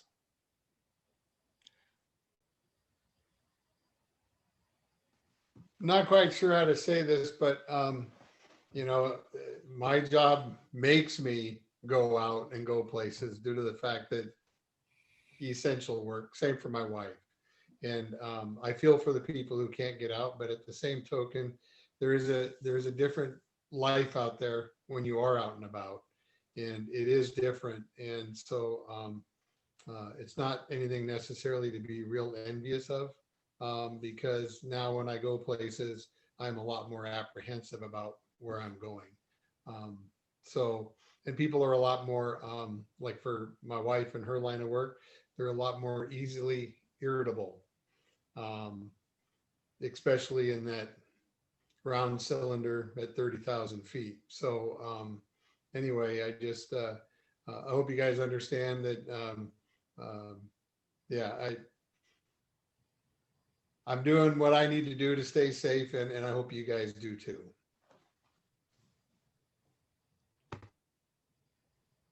Thank you. Thank you. Let's go in reverse seniority order. Anne, do you have anything to add? No, nothing at this time. Thank you. And Andrea? I'm good. I just wanted to say, I'm actually really looking forward to the WASDA conference coming up, the virtual conference coming up tomorrow and Friday.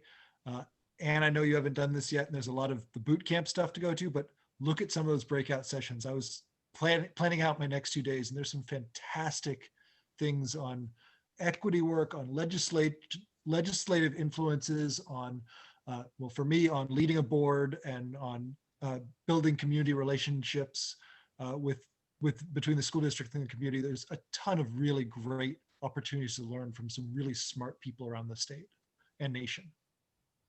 Yeah, I took a quick look at it today. It looks really good. And I've already done my boot camp, so I can really go to some of those breakouts. Excellent. I'm excited. Yeah, I'm really excited. I was not really looking forward to it hugely last year because I didn't look at it ahead of time. and I had a fantastic time and learned a lot. And so I'm really looking forward to it this year. So I'll be very interested for all of us to come back and talk about what we learned afterwards sometime. Yeah, that's all I've got. Stay safe, stay sane. We'll try to do everything else we can along those lines. I will adjourn the meeting, and Ms. Makara, if you can play that video, I would appreciate it personally. And I'm sure others would as well. Thank you.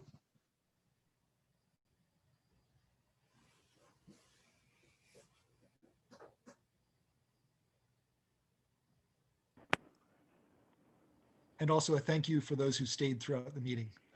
We appreciate the feedback and your interest.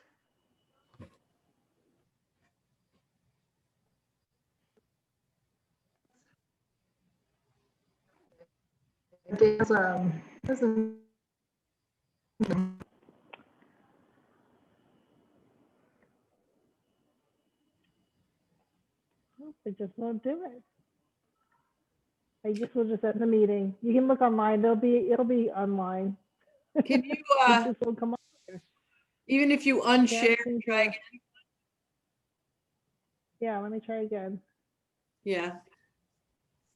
Hold on 1 second. Let's see here. Let's do this.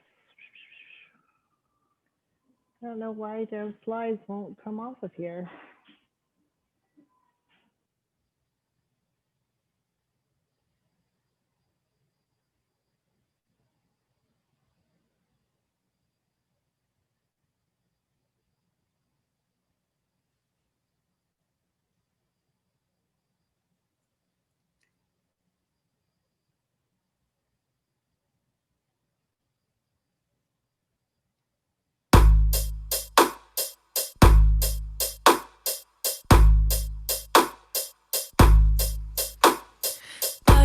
Chalap, us walach chas, us chalap, us walach chas, us chalap, us walach chas, us walach chas, lu walach chas.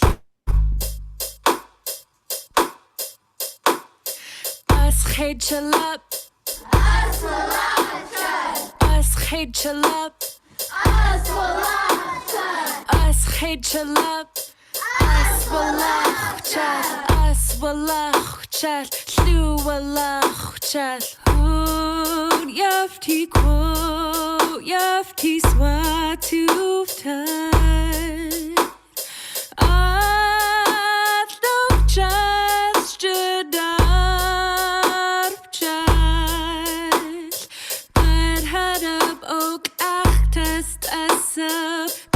Asap pat olel, pat hadab ok achtest asap, pat asap pat olel. Twil shooty das hali, twil shooty das hali, as haliti twil shooty das hali. As chalap, as walach.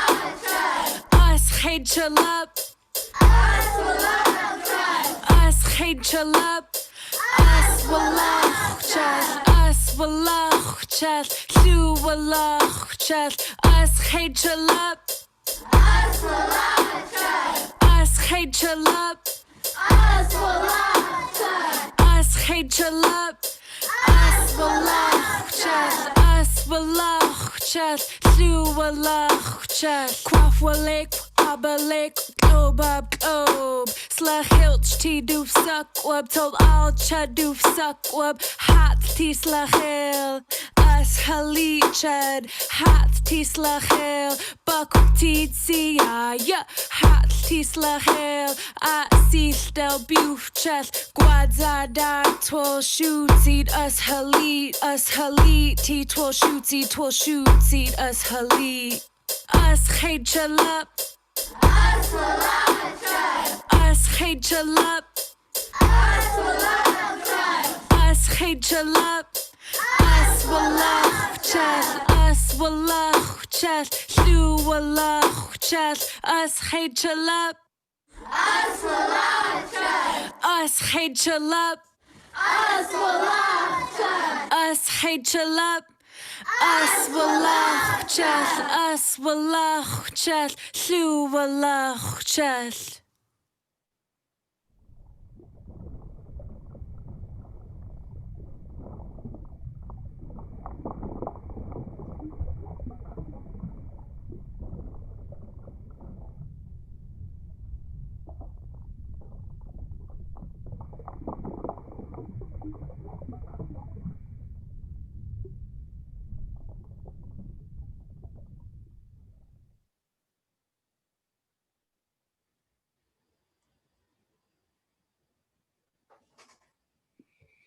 Thank you for that, Christy.